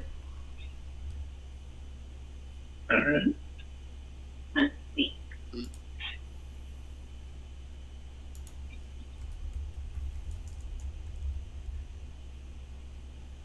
You hit. Why are you at disadvantage? I don't know. Because she's frightened. Oh, yeah. Oh yeah, I'm You're still right. terrified. Okay.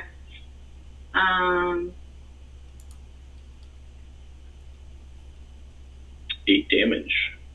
Yeah, he deserved that. Alright. Anything else? No, that's it for me. I'm still kind of like Alright. dizzy. Guard number 1. Gonna spear spawn number 8. And miss. Guard number 2. The spear spawn number 7. And miss. Godric. Okay.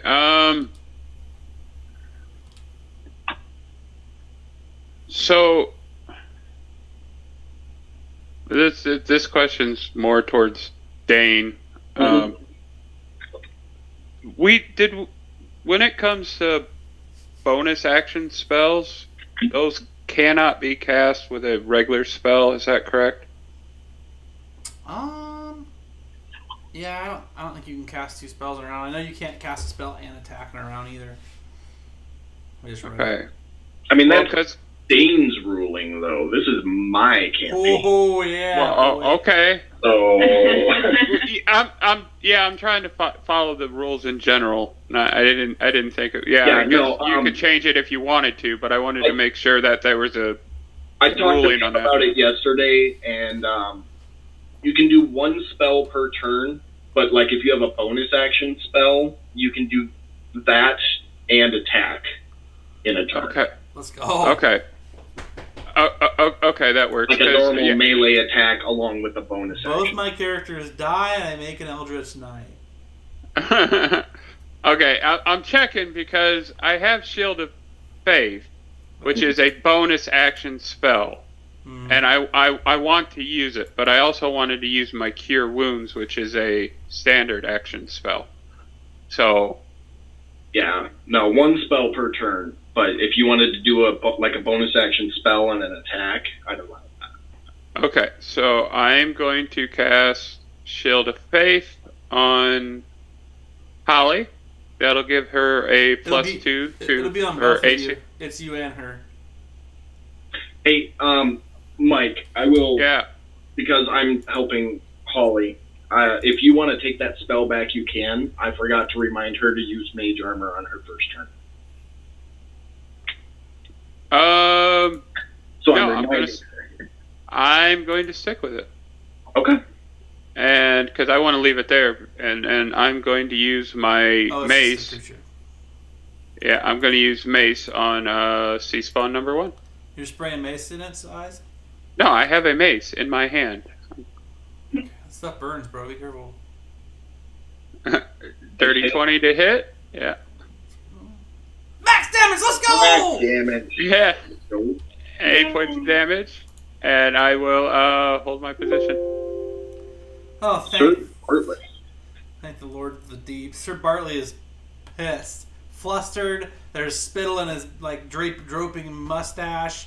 His armor's all over his legs, kind of slid out to one side as he's trying to get up. But he does get up, and he, instead of picking his glaive up off the ground next to him, he unhooks his maul and takes a step forward.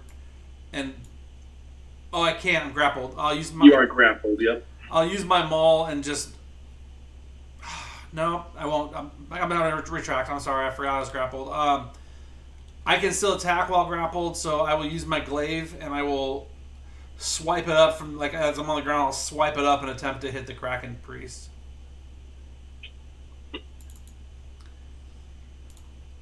you can't move. Glaive has a reach of 10 feet. It does. Okay. That was as much range as I was going to give myself, so that's why I. In the abyss.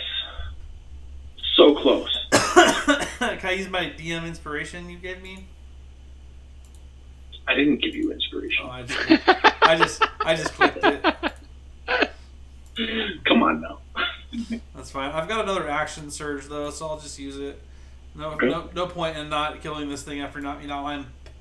I'm not raging because I'm not one of those, but I am definitely 22 hits. Pissed. The tracker just put action surge up there twice. You didn't accidentally. I've used it twice. I guess I must not have clicked it the first time. Oh, okay. So 8 quick damage with a slice from the thigh to groin on the priest as he is on there, and then bonus action healing potion. All right.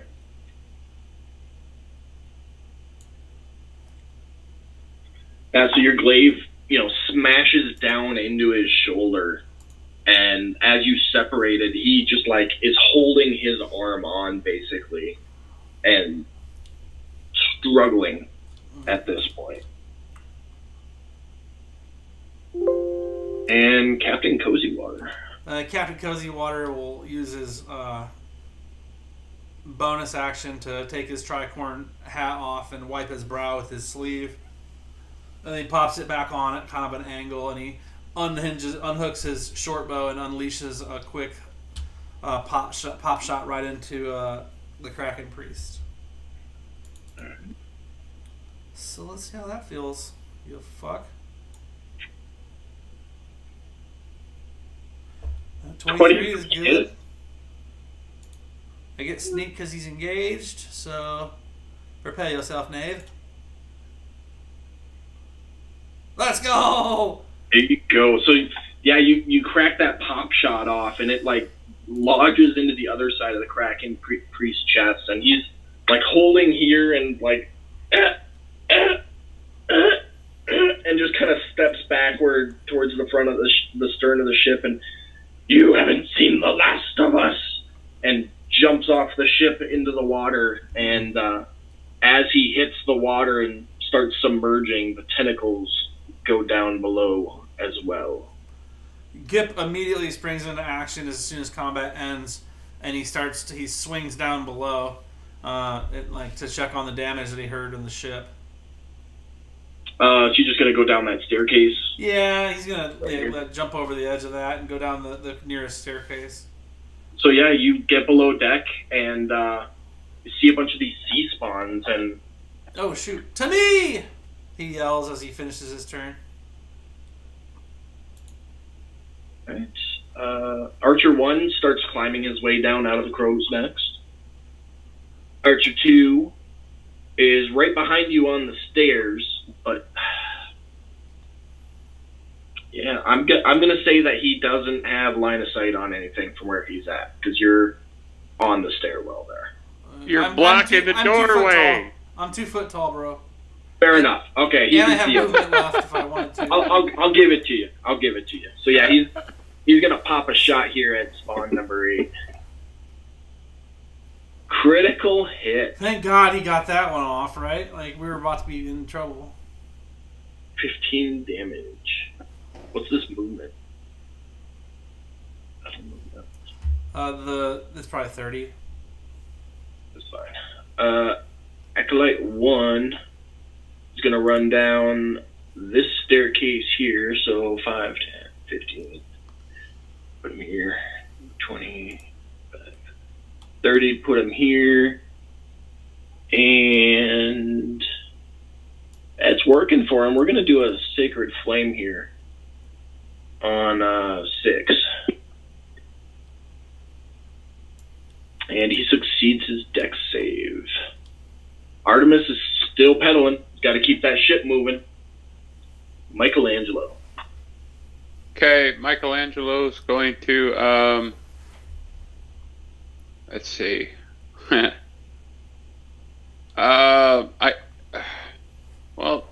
guess, I'm assuming that I'm not going to be able to get down the steps because of the Archer and Cozy, or do I have enough movement that I should be able to squeeze through? But I mean, I'm a turtle though, so you can pass through our square, but you can't stop in it. Yeah. Well then you can actually, and because I'm so small, you can actually stand in the same square. 15. Okay, yeah, so you could get on Gip's square or the one in front of him. So you go 5, 10. That'd be 15 on the top, and then 20. 25's right there. All right. Can I? Well, yeah, but I got 50 foot of movement. So yeah, I just stopped you there because if you move any farther, I mean, you're gonna get an attack of opportunity. So I don't know how you want to do that. Okay. Well, then in that case, then I'll stay right here and attack C spot number 8. Fuck it, we're in. Yeah.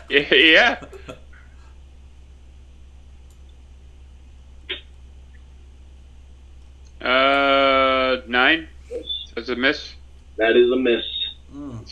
We'll go another round.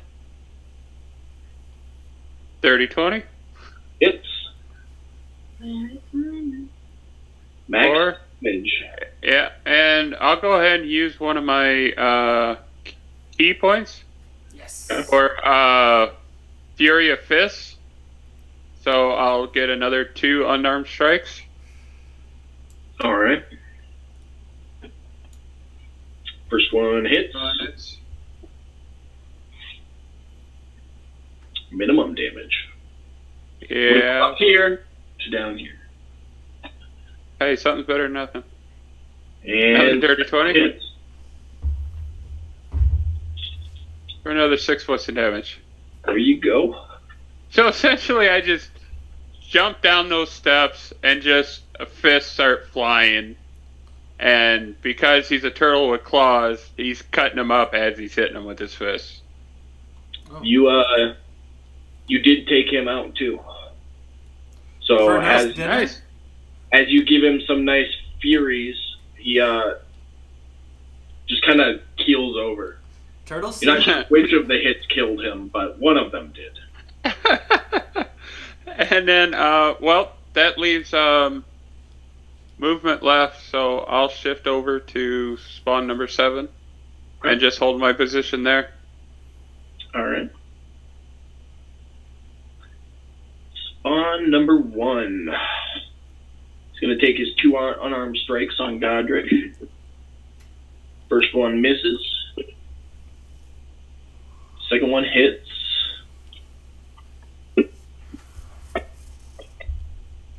How was that?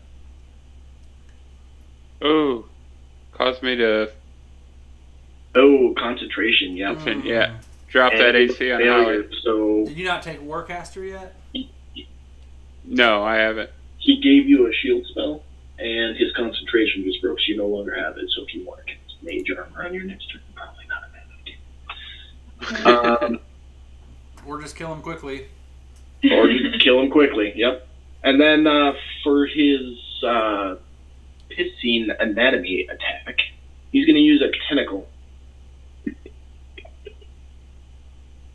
And miss. Oh, thank God. With an AC of 18, it takes a lot to hit me. Not Dang me. it. We're on to spawn number 2. And he's going to take his attacks on Holly. First one hits. For 6 damage. Second one misses. Oh, God, you're so lucky. And then he's going to take a bite. Which hits. For another 4 damage. Spawn number 6 is going to come over here to Godric. Take his unarmed strikes. First one misses. Do you have a picture of the sea spawn? Oh, I do. I apologize. No, don't apologize. Just give us a picture. Here you go. That's what the sea spawn is. Lovely creature. I'm coming. What was that? The second unarmed strike? Yes, it was. And he's going to follow up with the bite. And miss. Spawn number 7. Gonna unarmed strike guard. She's not frightened anymore, is she? It's gone, right? Yeah. No, I still have it. 1 minute is how long that lasts. So 10 rounds. yeah. First unarmed strike misses. Second one's going to go to Michelangelo, which is going to hit for 4 damage. And then he's going to lash out with a tentacle at the guard. And hit.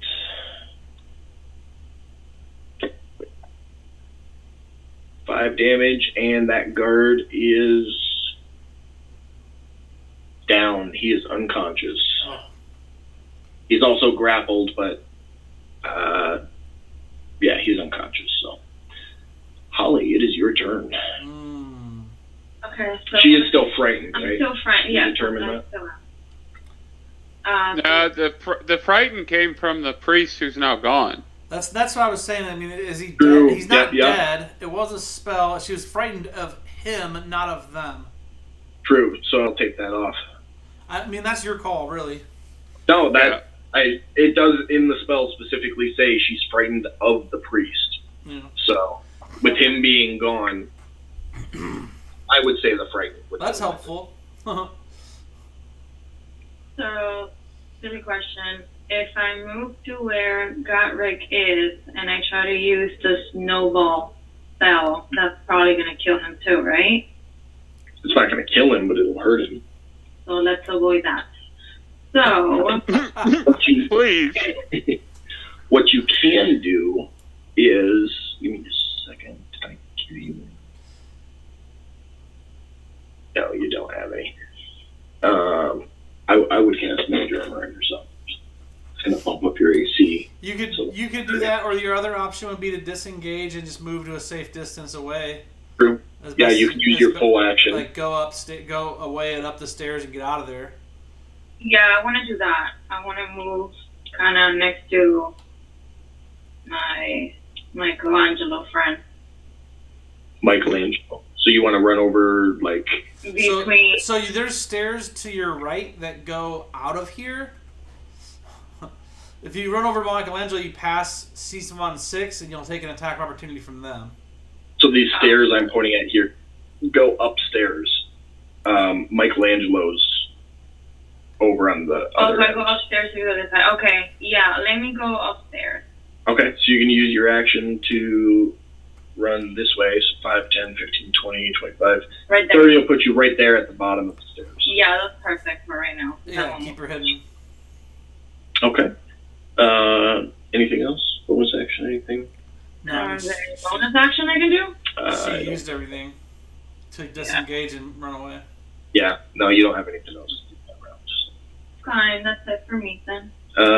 Gerd 1 is going to run down the stairs here to help Godric.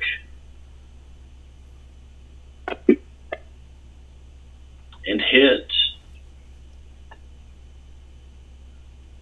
7 damage.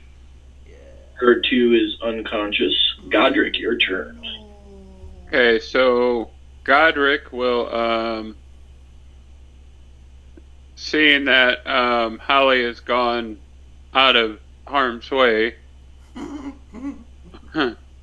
for the moment, will cast his Word of Radiance. So I utter my divine word, and a burning radiance erupts from me, and each creature I can see must succeed a con save. If they don't, they take 1d6 damage. Alright. What's your word of radiance? How's it sound? It looks like 2 failed. Well, there's only 2 I can reach, I think. Anybody you can see? Can't you get 2 as well? No, it's within 5 feet. Oh, cool. Oh, okay. So, That's just good, these though. 2. That's Yeah, cool. and my word of radiance would be Apollo. Hell yeah. Okay. That would be my god that I worship, so... Oof. 2. Only 2 points of damage on each. 4, 2 Yeah. each. So I mean, let's roll out. Let's look at our positive side of things. Yeah, right. So, and then that'll hold my action, because I can't do anything else. Sir Brass Bartley. He's gonna dust himself off, make sure he's got his weapons and stuff on him. Take the rapier and then toss it down at the halfling's feet. Okay.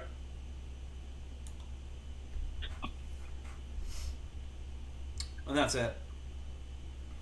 Alright. Captain Cozywater. Captain Cozywater is going to utilize his short bow to smoke this dude that's right here on Godric. I'll do C-Spawn 1 since he's in my line of sight the best, really. Yeah. Just gonna hit. That was a hit, yep. Oh man, the 1s are killing me though. 12 damage. 12 damage. That's all besides picking up and sheathing my rapier. Okay. Archer number 1 makes it down the mast and through the stairwell here, jumping over. And he's going to kind of squeeze past Holly and stop right behind the acolyte. Do I see him? Does Captain Gipper see him? I would say no. It looks like there's a wall around the staircase there. So you can see the acolyte, but you can't see the archer behind it. Okay. So that's it for that. Archer number 2 is still on the stairwell, so he's going to squeeze past the captain. Oh, no, he's not. The captain's going to stop Archer number 2 and tell him to stay up top and man the deck. Knave. Aye, sir. Back to my post. And he runs back up to the middle of the deck and just kind of looks around. Yeah, I mean, he said it loud enough that it would have carried across to Archer 1 as well. Okay.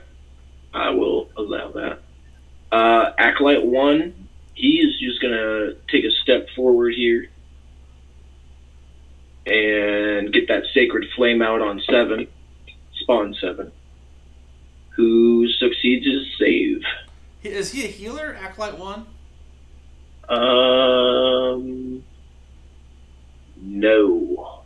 Okay. Yes, sorry, he does have cure wounds. Okay. Well, I would say Artemis would probably hear all the commotion finally, even though he was engaged in his rowing, and he would probably come over here and cast Cure Wounds on Holly then.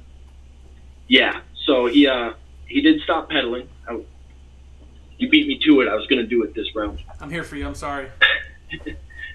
He did stop pedaling and comes up to the doorway here and sees Holly beaten and battered and gives her a Cure Wounds. Please help me. Just at the door, blood in her face, her hair matching her blood all over her body. He just kind of gets the hair out of her face with glowing hands and there, child, it's okay. Thank you. Every little bit of help counts, I suppose, right? And Michelangelo. Okay, so Michelangelo will, let's see, what is Michelangelo going to do? I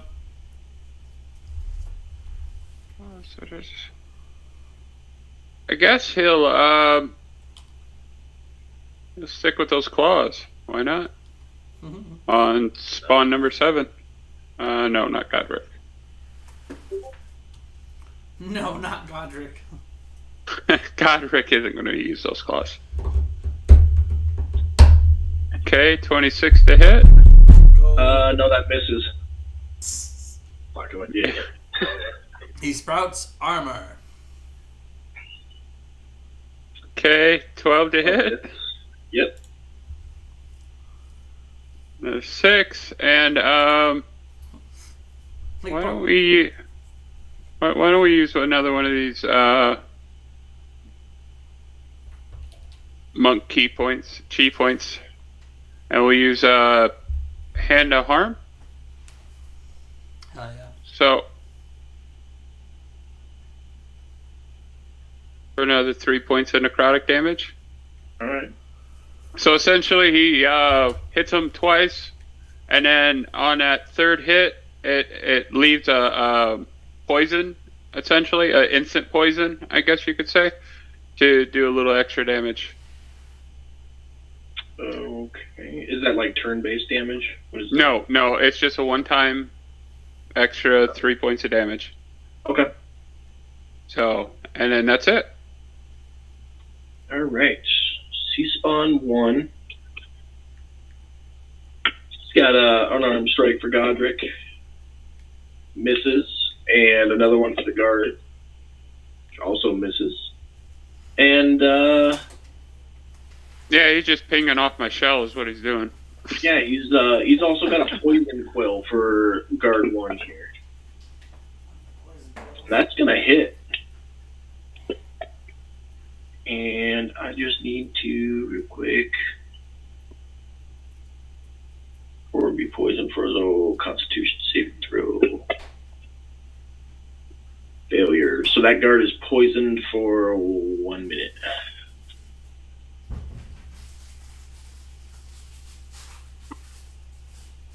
Alright, that's it for that one. Number 2 sees this acolyte come out. He's going to run over here.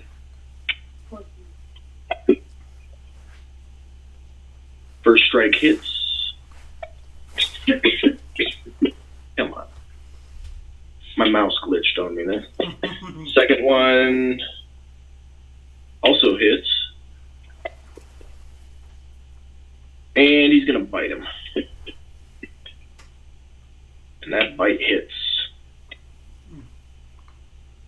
3 damage. And it looks like, let me just double check. Yeah, so with that bite just right to the neck of the acolyte, and you just hear this blood-curdled scream.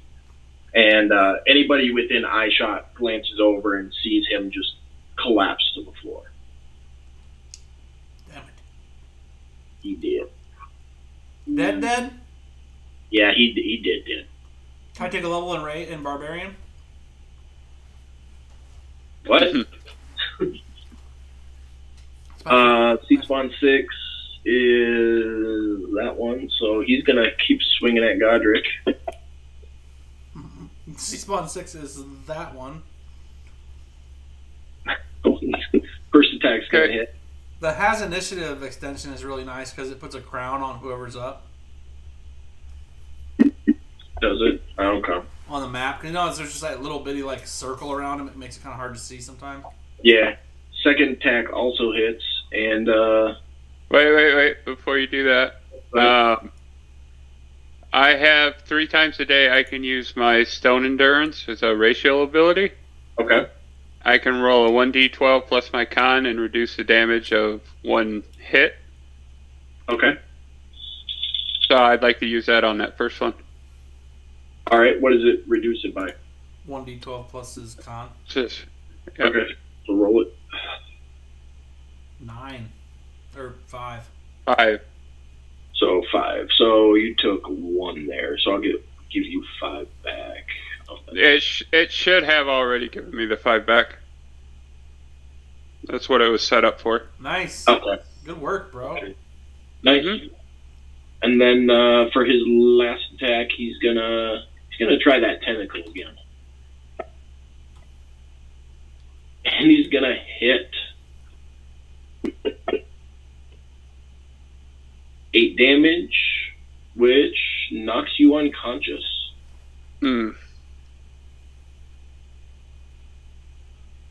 Spawn number 7 is going to take his attacks on Michelangelo. First one hits. 4 damage. Second one also hits.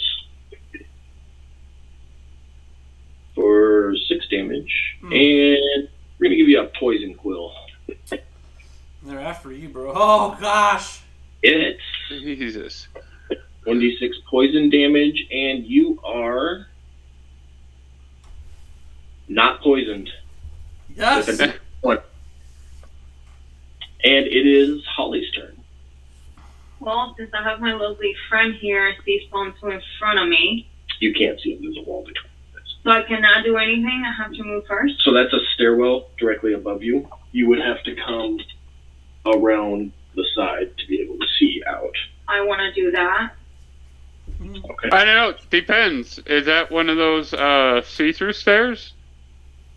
No, it's a wall because the back of the ship is enclosed. Okay, I was going to say, because if you can see through the steps, you could do it at a disadvantage. No, there's a wall around the staircase there. Okay. So you want to move there? No, up. Right there. Right there? Okay. Yeah. Can I do a spell? Yeah.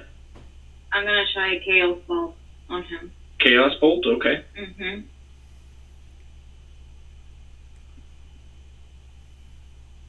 Yes. Let's Nice hit. go. That's some chaos right there. Just some 17 damage. He is struggling to stay on his feet right now, but he is still upright. Oh.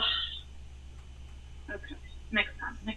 So guard number 1 is going to try to help Godric out here. Son of a gun. Why did you get disadvantage? Oh, he's poisoned. That's right. Poor fellow. So he swings and misses. Does he take damage when he's poisoned? I don't know. I don't think that the sea spawn poison does damage. I think it just causes poison condition. Okay. Some poisons do cause actual damage every round, but I think the sea spawns is just disadvantage.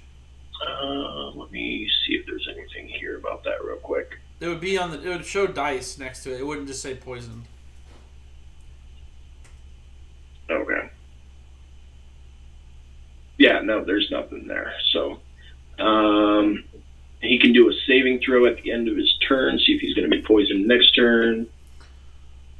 He is still going to be poisoned. Very much so. Poor fella.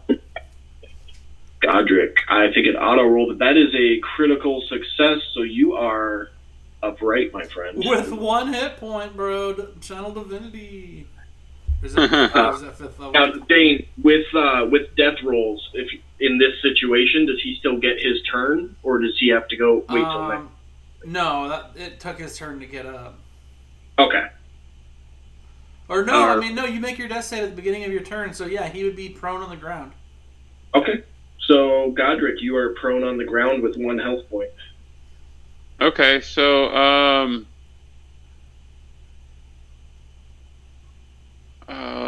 let's use my bonus action on that, use that healing potion that I picked up. Mm-hmm. Oh. That's all you can do. Yeah. I don't have this set up like the... Here, I can drop it on you, guy. I did it earlier.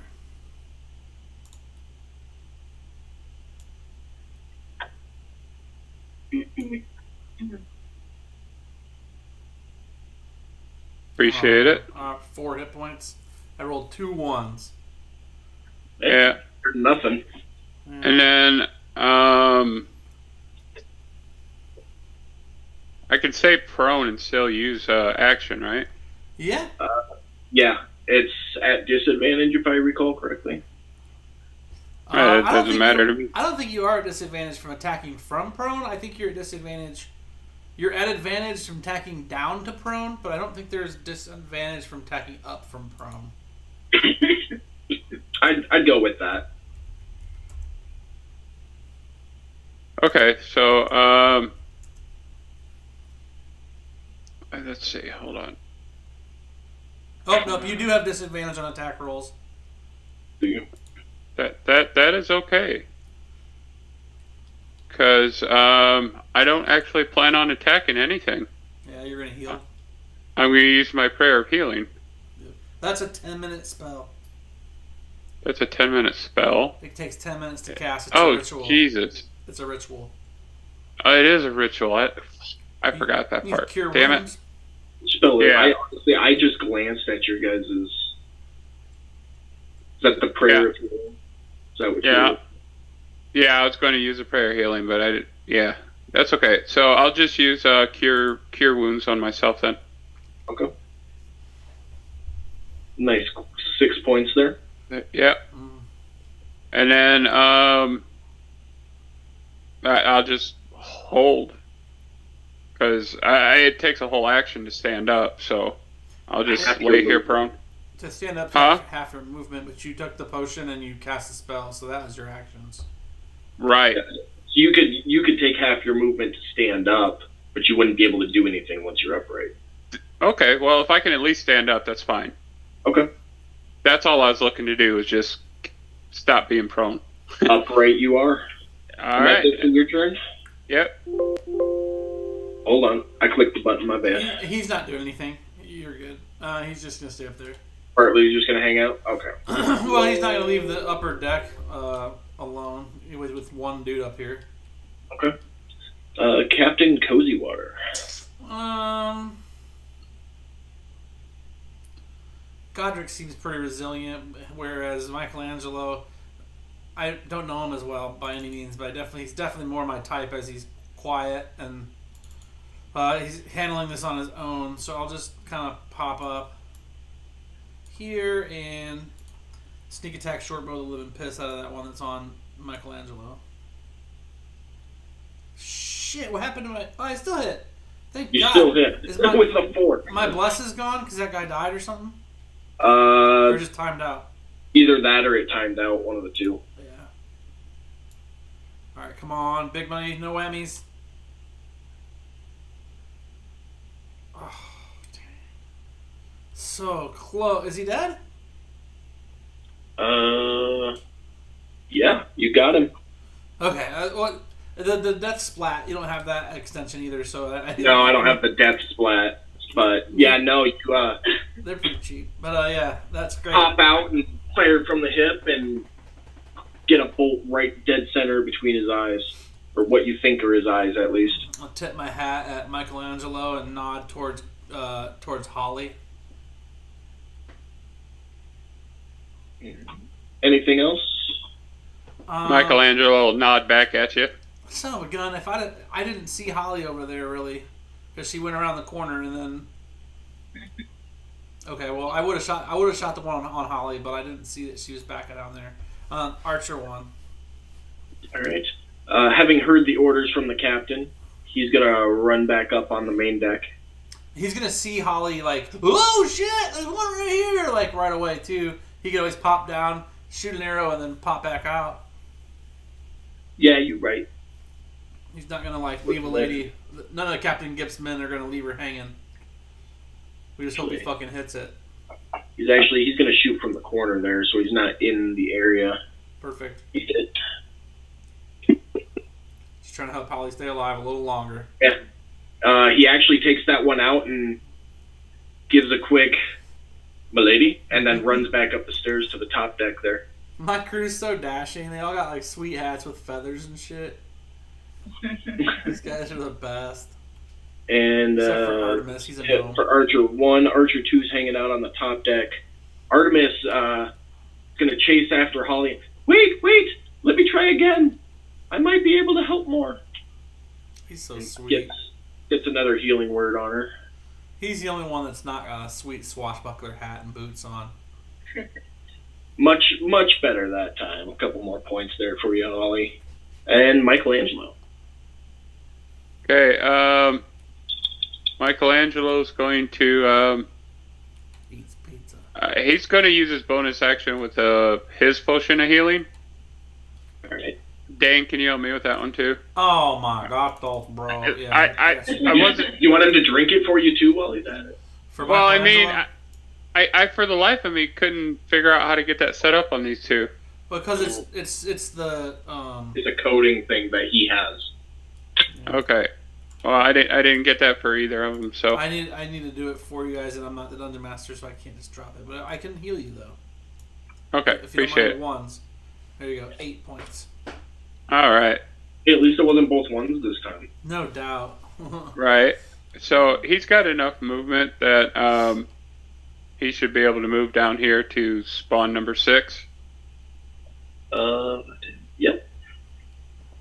And I mean, even if you want to count the little extras, I mean, 50 foot of movement. There's plenty of spoons. Yeah, it would have taken like 20 and 25 to get down there. So. Yeah. And then he'll use his claws. Oh. Looks like one hit, one miss. He's at advantage though. Yeah. No. Okay. So it would have dropped the miss, but you hit. If you're letting him flank, I mean, if we're doing flanking rules, I always do because I think they make sense. But not. Oh yeah, Okay. absolutely. Okay, so I was an added advantage, is what you're telling me? Yeah. So your first attack hits. Okay. Quick 6 points. Yeah. And for my second attack, I will do this properly this time. 14 to hit. Like that. Yep. And another 6 points of damage. And he will hold his position. All right. C-Spawn 1 is hurting, and he's just flailing out. whatever he can hit. So nat 1 on the guard. He's going to get an attack of opportunity. From 2 people. Yep. So Godric, go ahead and attack of opportunity on C-Spawn 1 there. Ooh, nope. Ooh, hits even with disadvantage. I like it. Quick 2 points there. Come on. That's a hit. Yes. That's a hit. Another Yeah. 4 And- points of damage. That's all it took. Get out of here, you sea spawns. Godric, go ahead and describe how C-Spawn 1 dies. So Godric sees that C-Spawn attempted to strike the guard and completely misses. So Godric takes his mace and just bashes him across the back of the head. That'll wake up in the morning, boy. Nice. Collapses his skull and he just crumbles. Nice. All right. C-Spawn 6. Run, little sea spawn. Right there. He's a little flustered. He's on both sides. So first swing's going to go to Godric here with a hit. He's going to turn around and the second one's going to go to Michelangelo. Wait a minute.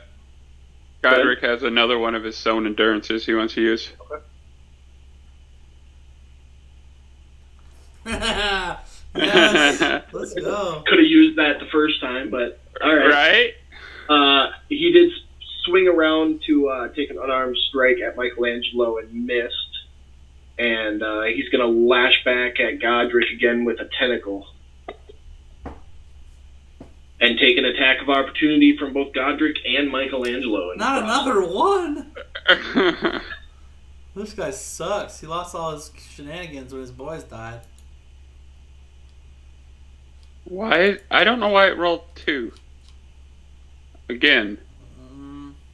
That would be because the C-Spawn for some reason has grappled on it. Okay. Try again. Well, I mean, you're rolling at advantage anyway because it's flanked. Oh, yeah. So. Okay, well, that first one was a nat 20, so... So just hold shift and roll damage.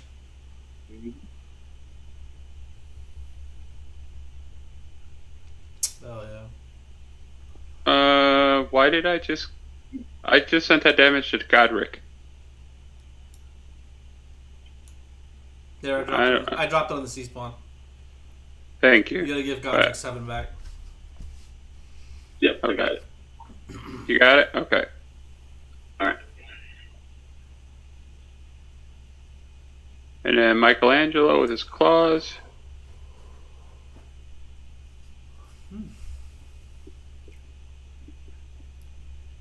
And he missed. Yeah, that misses. Yeah. Alright. That was its last attack. So, Holly, you're up.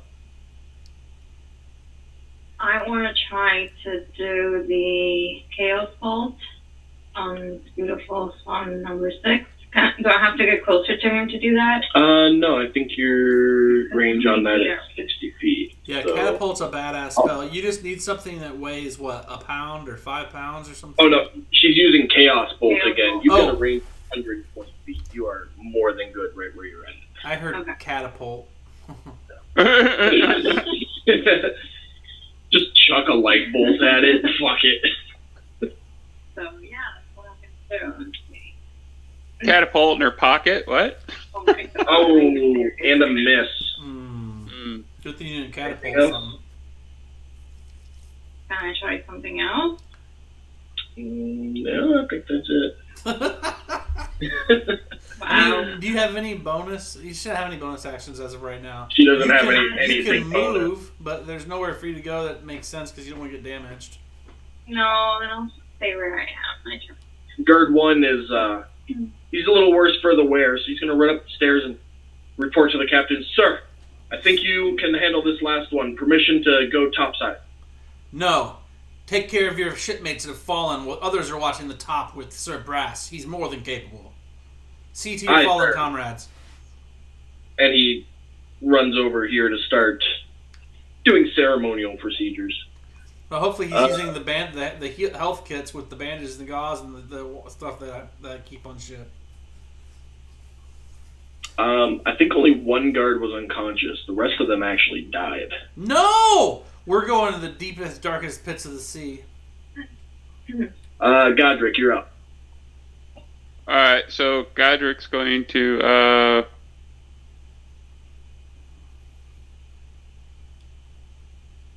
We're about to be level 10.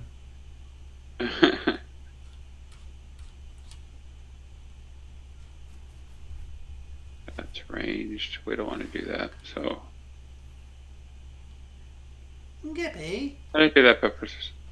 Alright, think I'm going to try my Sacred Flame on...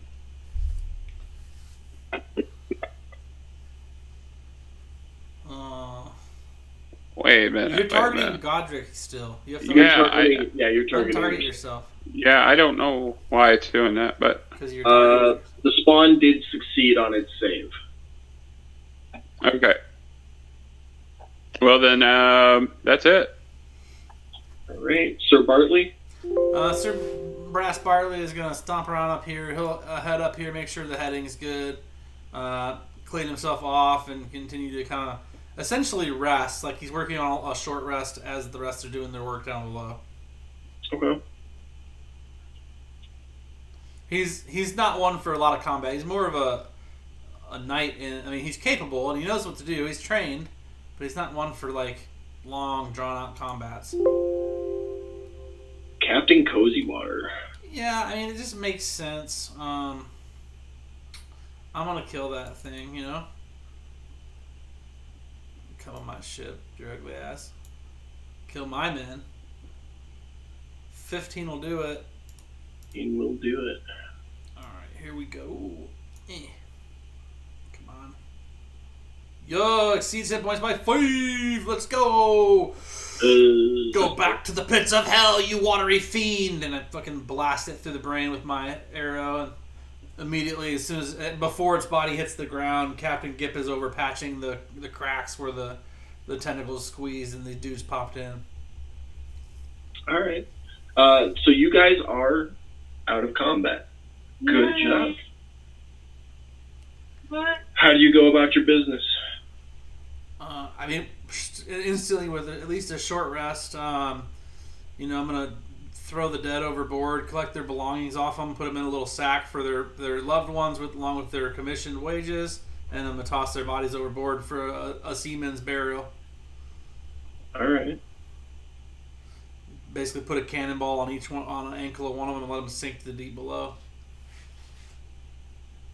Alright, and while the burial procedures are ongoing, Michelangelo, Godric, what are they up to? Resting. Resting? What about Holly? Yeah. The same. I need to get my strength back. Okay. So it sounds like pretty much everybody's doing a short rest. Long if we can get it. We're on a boat. We've got some time to go. Yeah. True. I mean, there are those large holes in the bottom that the sea spawns crawl through. I know Captain Gipp said he was going to start working on them, but they're not like an instant fix. They do take them. Gipp doesn't need a long rest. He's not missing anything, even health points. And the two acolytes that weren't damaged could help as well. Artemis and the... one died. Artemis is still alive. Well, Artemis was my inventor, so that helps that he's handy. So we'll tear down one of the 4 rowboats that are down there. Okay. And use that wood. And I did buy extra supplies, so I might even have enough lumber to patch the boat up for now. Yeah, so while you and your crew are patching up the ship, everybody else is getting a long rest in. Went ahead and took care of that for you there. Oh, we liked that. Michelangelo, you're targeting yourself. The guard's still poisoned. Yeah, working on it. Thanks. Just a heads up. I always forget that stuff. Yeah, so you guys, as you're cleaning up the ship, Captain Gipp, you do take note of some items on your ship. They are in the party sheet there. Oh, don't mind if I do. You did note when you were taking care of the sea spawn bodies, they happened to pick up a lot of trinkets from the ocean floor. Mm-hmm. They probably had the equivalent of about 300 gold pieces amongst them, along with some random items. There was an amulet and enough cloth up by where the priest was that you might be able to do something with it. That's what the robes on there are. What's the amulet to? What do you mean? Like, who's the deity inside the amulet? You're not sure. Okay, so Amulet, it's got some like sea creatures on it, but nothing. All right. Well, Gip is gonna look at it. I'm at -1 to figure it out, but I'm at a 14 to try and understand. I mean, you could try and talk to your religious monk. Oh, Gip doesn't like religion. He's hoping to figure out what this is and maybe throw it overboard. Okay. Yeah, you know it has something to do with the ocean, but it looks calm on the amulet. It's an amulet inlaid with peaceful sea creatures of sorts. Where did I find it? Was it up where we knocked the shaman down or whatever, the priest down? Yeah, it was up by the stern. I'll give it to the Goliath. I said, I found this, and I am not interested in any of your religions, so please don't say anything, and I'll walk away. Right.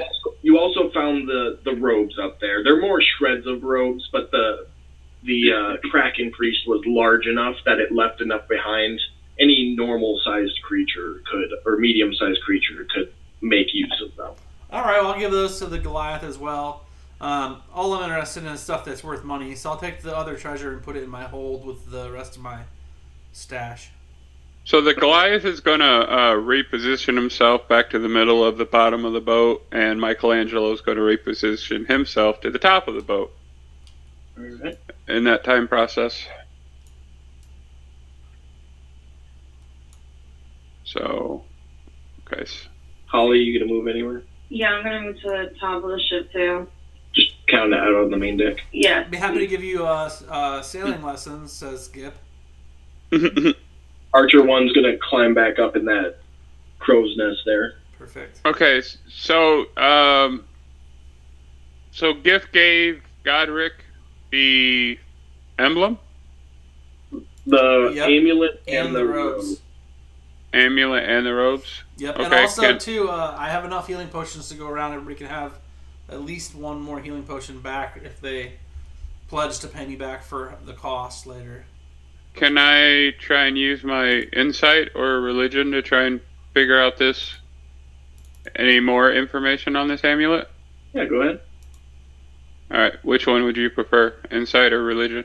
Dealer's choice. Nat 20 or 24? So you instantly recognize it. It's a semi non-specific amulet, but it's an amulet of the devout. It's simply for those that are devoted to a deity, and I identified it there for you. So it'll give you a +1 bonus to spell attack rolls and saving throw DCs of your spell. You can also use your channel divinity feature without expending the feature's uses. Nice. All right. Well, that'll go on the belt with the amulet. It's in the party sheet there, so you can just grab it off that. Gip, are you going to do anything with any of the other anklets, bracelets, anything, ropes? Well, Yeah. you gave the ropes. All the treasure that looks like treasure, I'm going to take to my ship hold. Okay. Are you going to do anything with it, or are you just going to toss it in there? I mean, I've got all the stuff in my area, like the area there, like a dresser or something. I'm sure I can put it in, Okay. or like a sack. So I don't know, something to keep it separated. I'm gonna go ahead and toss those in the ship inventory there. Here, I just threw them right here. You can just toss them in general. Okay. No, if you got them, you're good. Take them. Alright, And are you keeping all the gold you find as well, or? Yeah, absolutely. My ship. All right.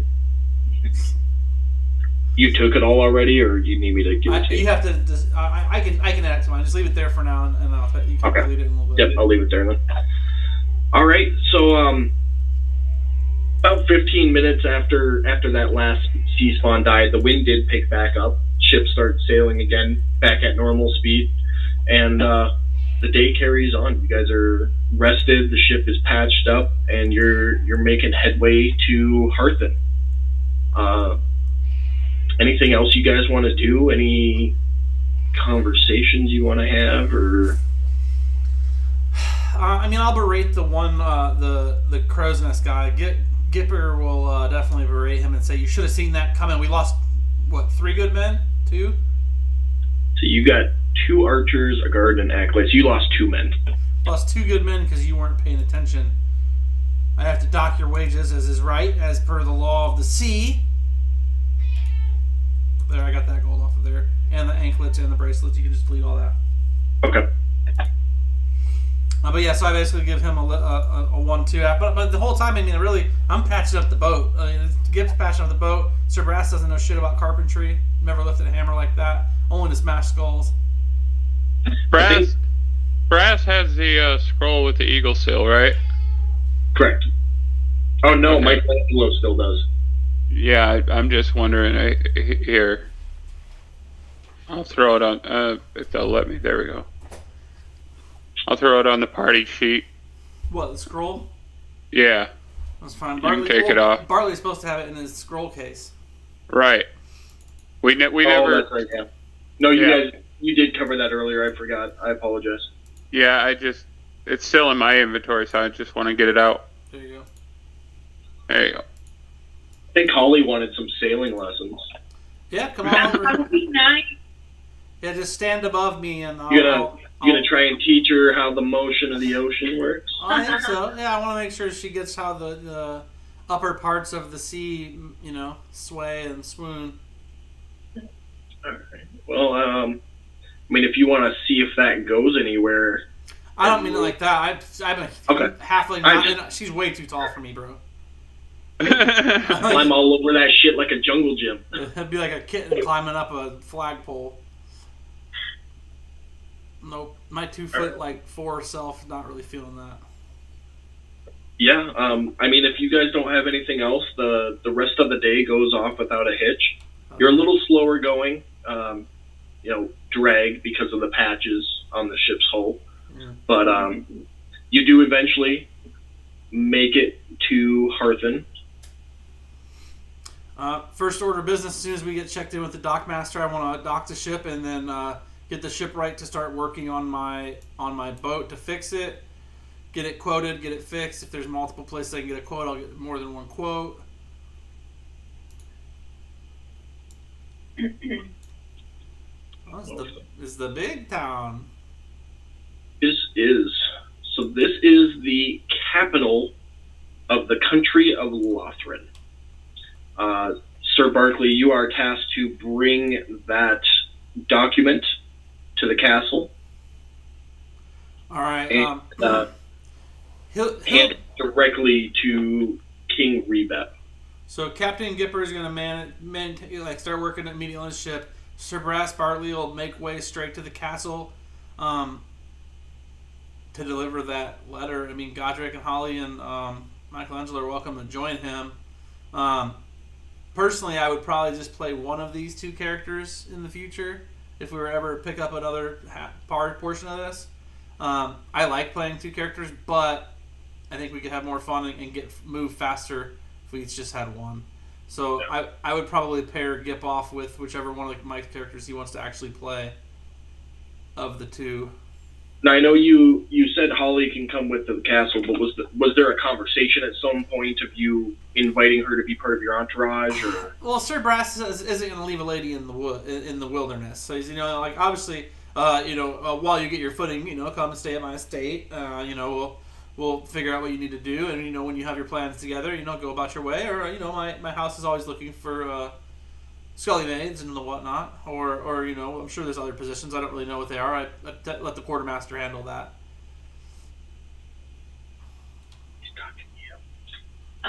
I don't have the map that you have, so where am I? Oh, you don't worry about it. I don't worry about it. Okay.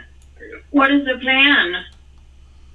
Well, We arrive. I have to deliver the sergeant's letter and then see if I have more orders from there, or if not, I was thinking about a nice leisurely ride through the countryside, but I like that idea. We can do that. I would like to explore around. Sure. Welcome to Herthin, my hometown. Yay, I'm excited. Let's All right. see. I hope we don't get killed this time around. So Captain Gibb stays. Obviously, he's got a ship that needs a little bit of work, and Sir Bartley and the rest of the gang take off towards the castle. And you arrive at the castle and announce yourself to the guards. They let you in, escort you directly to the throne room, where you follow all ceremonial procedures and hand the letter directly over to the king. You this was in the lines of your duties, so there's no reward per se for completing the task, but I thought he was going to give me that two-handed bastard sword that was like +4 and glue, and it like glowed or whatever. No, bro, you're only a level 3. So I need a better sword. But he does grant you a month's leave before he has further need of you. Hell yeah, the countryside sounded mighty nice. Oh, I forgot to describe King Rebeth as you enter the throne room. You enter the throne room and you see this giant throne. I mean, probably 5-6 feet wide and a good 15 feet tall, and on it sits this adorable little gnome. Mm. And said gnome, I don't have a picture for him yet. I apologize. But that is King Rebeth. He is a little gnome sorcerer. I promise you I've gains played... power through the use of magic. I like him. I promise you I've played Dungeons & Dragons with a couple of quarters and imagination. Like, we just flip a quarter. Fair enough. It's not real Dungeons & Dragons, but, like, I don't need a picture of the gnome to, your words are good, but you don't apologize ever. This maps and stuff is way new compared to drawing on a piece of loose leaf and rolling 20-siders in a shoebox, But yeah, he gratefully accepts the letter from Sergeant Mark and grants you a month's leave and shoos you off out of his throne room so he can attend to state business. Never did like that side of the nobility, but that's all right. I will do my duty. And then Sir Bartley honestly is down to just kind of bow off into the night. I'll be honest with you guys. That's as far as I got. So that is my first one shot. Okay, quick adventure at sea to get to this area here, and then figure out what our next mission would be from there, and we can keep going. Get Holly all kinds of fixed up. Absolutely. Take me like a month to build the script for the next session. Go from there. I think it was good. I think you did a good job. Overall, it's harder than it looks sometimes, right? It is. Yeah, but I think you got a basis for, you got your characters, you already got a base storyline. You don't have to take a month to build it because you got half of it built already, man. Oh, absolutely. It's just planning encounters and all that fun stuff. So. Yeah. Or you can just go to ChatGPT and type in all these words on the screen and say, build me a city with these locations in it in medieval whenever. Okay, cool. And the king's name is this. He's a gnome. Build me his court. And it would just list it out. You could get it done in about a half hour. Right on. I built the bones for this in maybe 2-3 hours.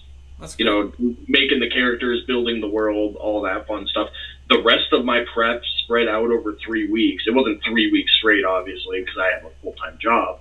Yeah. But spread out over that 3 weeks, that was just fine-tuning all the stuff you showed me last night, Dane. Putting the encounters together, the parcels, all that fun stuff.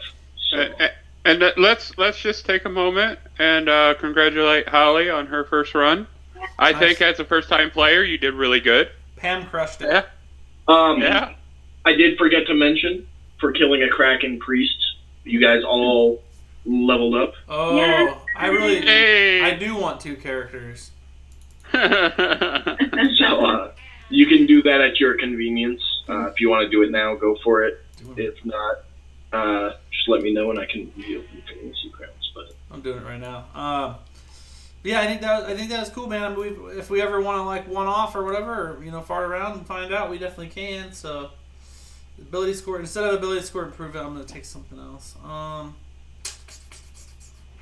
gonna take another feat. not bad on timing too. 19 minutes before scheduled. It's perfect. Anticipated stream end.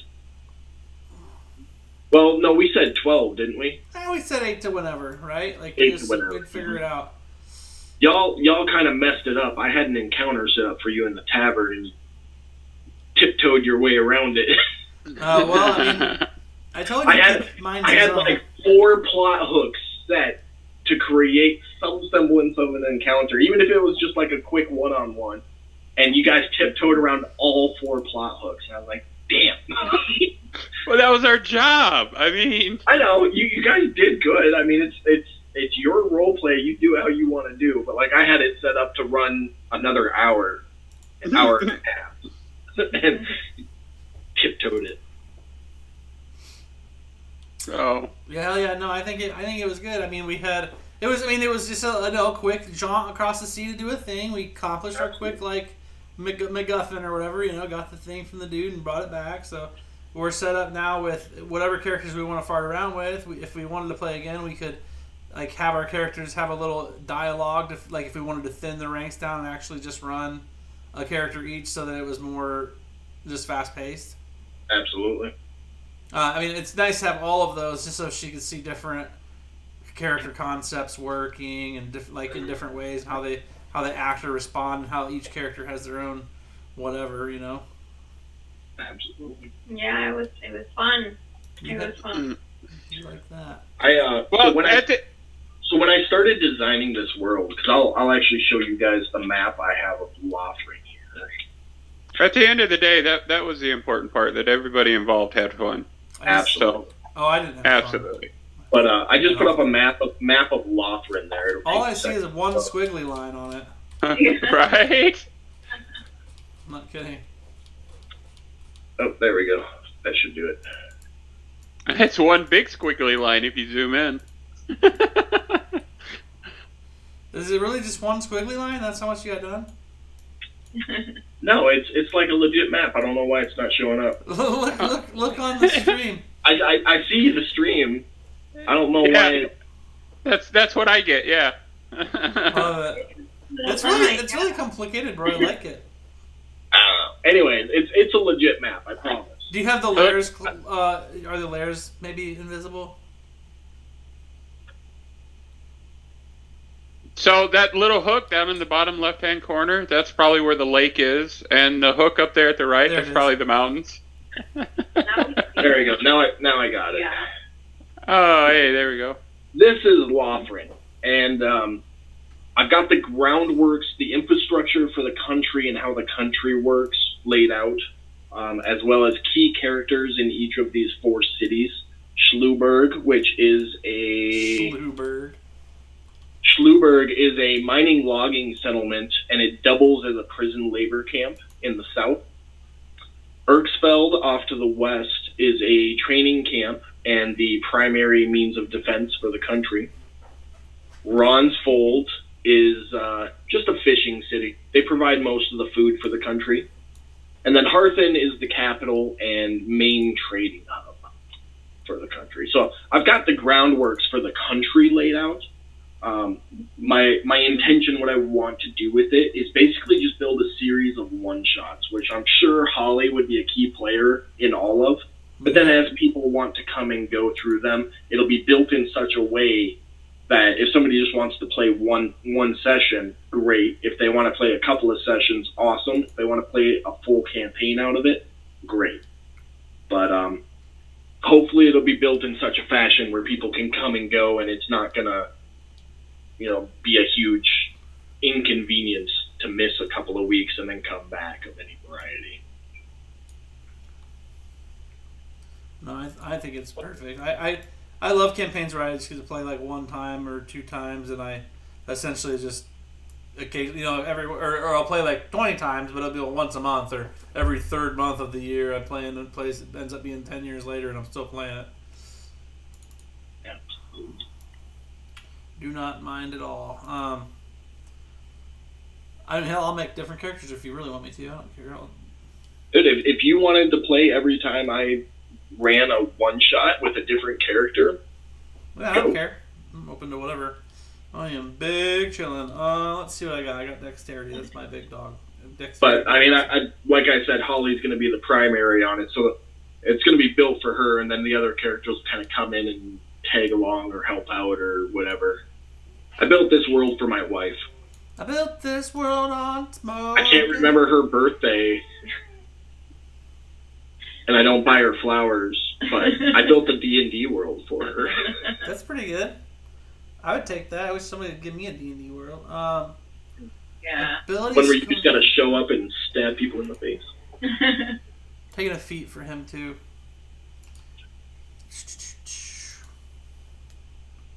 Yeah, I'm let me see. Bountiful luck. So broken. I'm taking it. All right, cool. My guys are leveled up. I feel good. Yay. Is that it? Are we done? Is that how it ends? That's all I got for you guys. You Oh man. I know. accomplished the espionage transport and didn't die. We did not die. I came close though. We did have a couple people fall. I think Godric was the only one who went down, but he got that nat 20 and got right back up again. So Feels good to knock Well. him down just a little bit, doesn't it, Jacob? Don't tell anybody. I won't say. I honestly, I was nervous for a second there. I was like, fuck, did I make this too hard? But I historically make everything way too hard. you did the right thing and you focused on that priest right away, and that got rid of the tentacles at least. But then you're struggling through those spawns for a minute, and I was like, fuck, are those too hard? My main concern was Pam's character Holly was down there, and she was like by herself with like 4 armor class, and like every hit was hitting, and she was like down to like no hit points. And like she has the least hit points, she has the worst armor class. She's got some good spells in her repertoire, but she's easy to hit and she dies quick. We And need to I get down to completely her. forgot. I completely forgot to remind her to cast mage armor on her first round. So We talked about it yesterday. Yeah. I forgot to remind her. I usually make it a morning ritual for my characters. Like when I wake up, I have my breakfast, I get ready for the day. Just like the knight dons his armor, the magician says, "Protect me, oh mighty arcane powers. Coat my body with steel and protect me from the woes of the world." And then that because they get it for 8 hours, so it's like it almost doesn't make sense not to Gets just. you through most of the day. Yeah, I mean, unless you're planning on staying up all night, but. I don't know. I pretty much just ignore mage armor and say it's always on because they get so butted. They get the butt end of the stick or whatever. All right, well, I appreciate everybody that does get a chance to pop in and see Jacob's first dungeon mastering, Pam's first dungeon playering, or dungeon draggering. I'm not sure if that's a word, but we just made it one. So make sure you follow, subscribe, donate to the Children's Hospital. If you can, it's a good cause. It's on the stream there. You just click it. Also, there's a interesting world building thing on my TikTok that's linked on my Twitch too. It's really badly shot, and I did it in one cut and didn't do anything besides just manic on it real quick. So it's okay, but I don't know, it's like 5 minutes long, and it talks about world building. And Jacob, you already are using both tools I talk about in the 101 world building for dummies, or easy or whatever. But so make sure to like and follow, etc., etc. Thank you guys so much for being part of it, and I hope to do it again. See y'all tomorrow night for a case of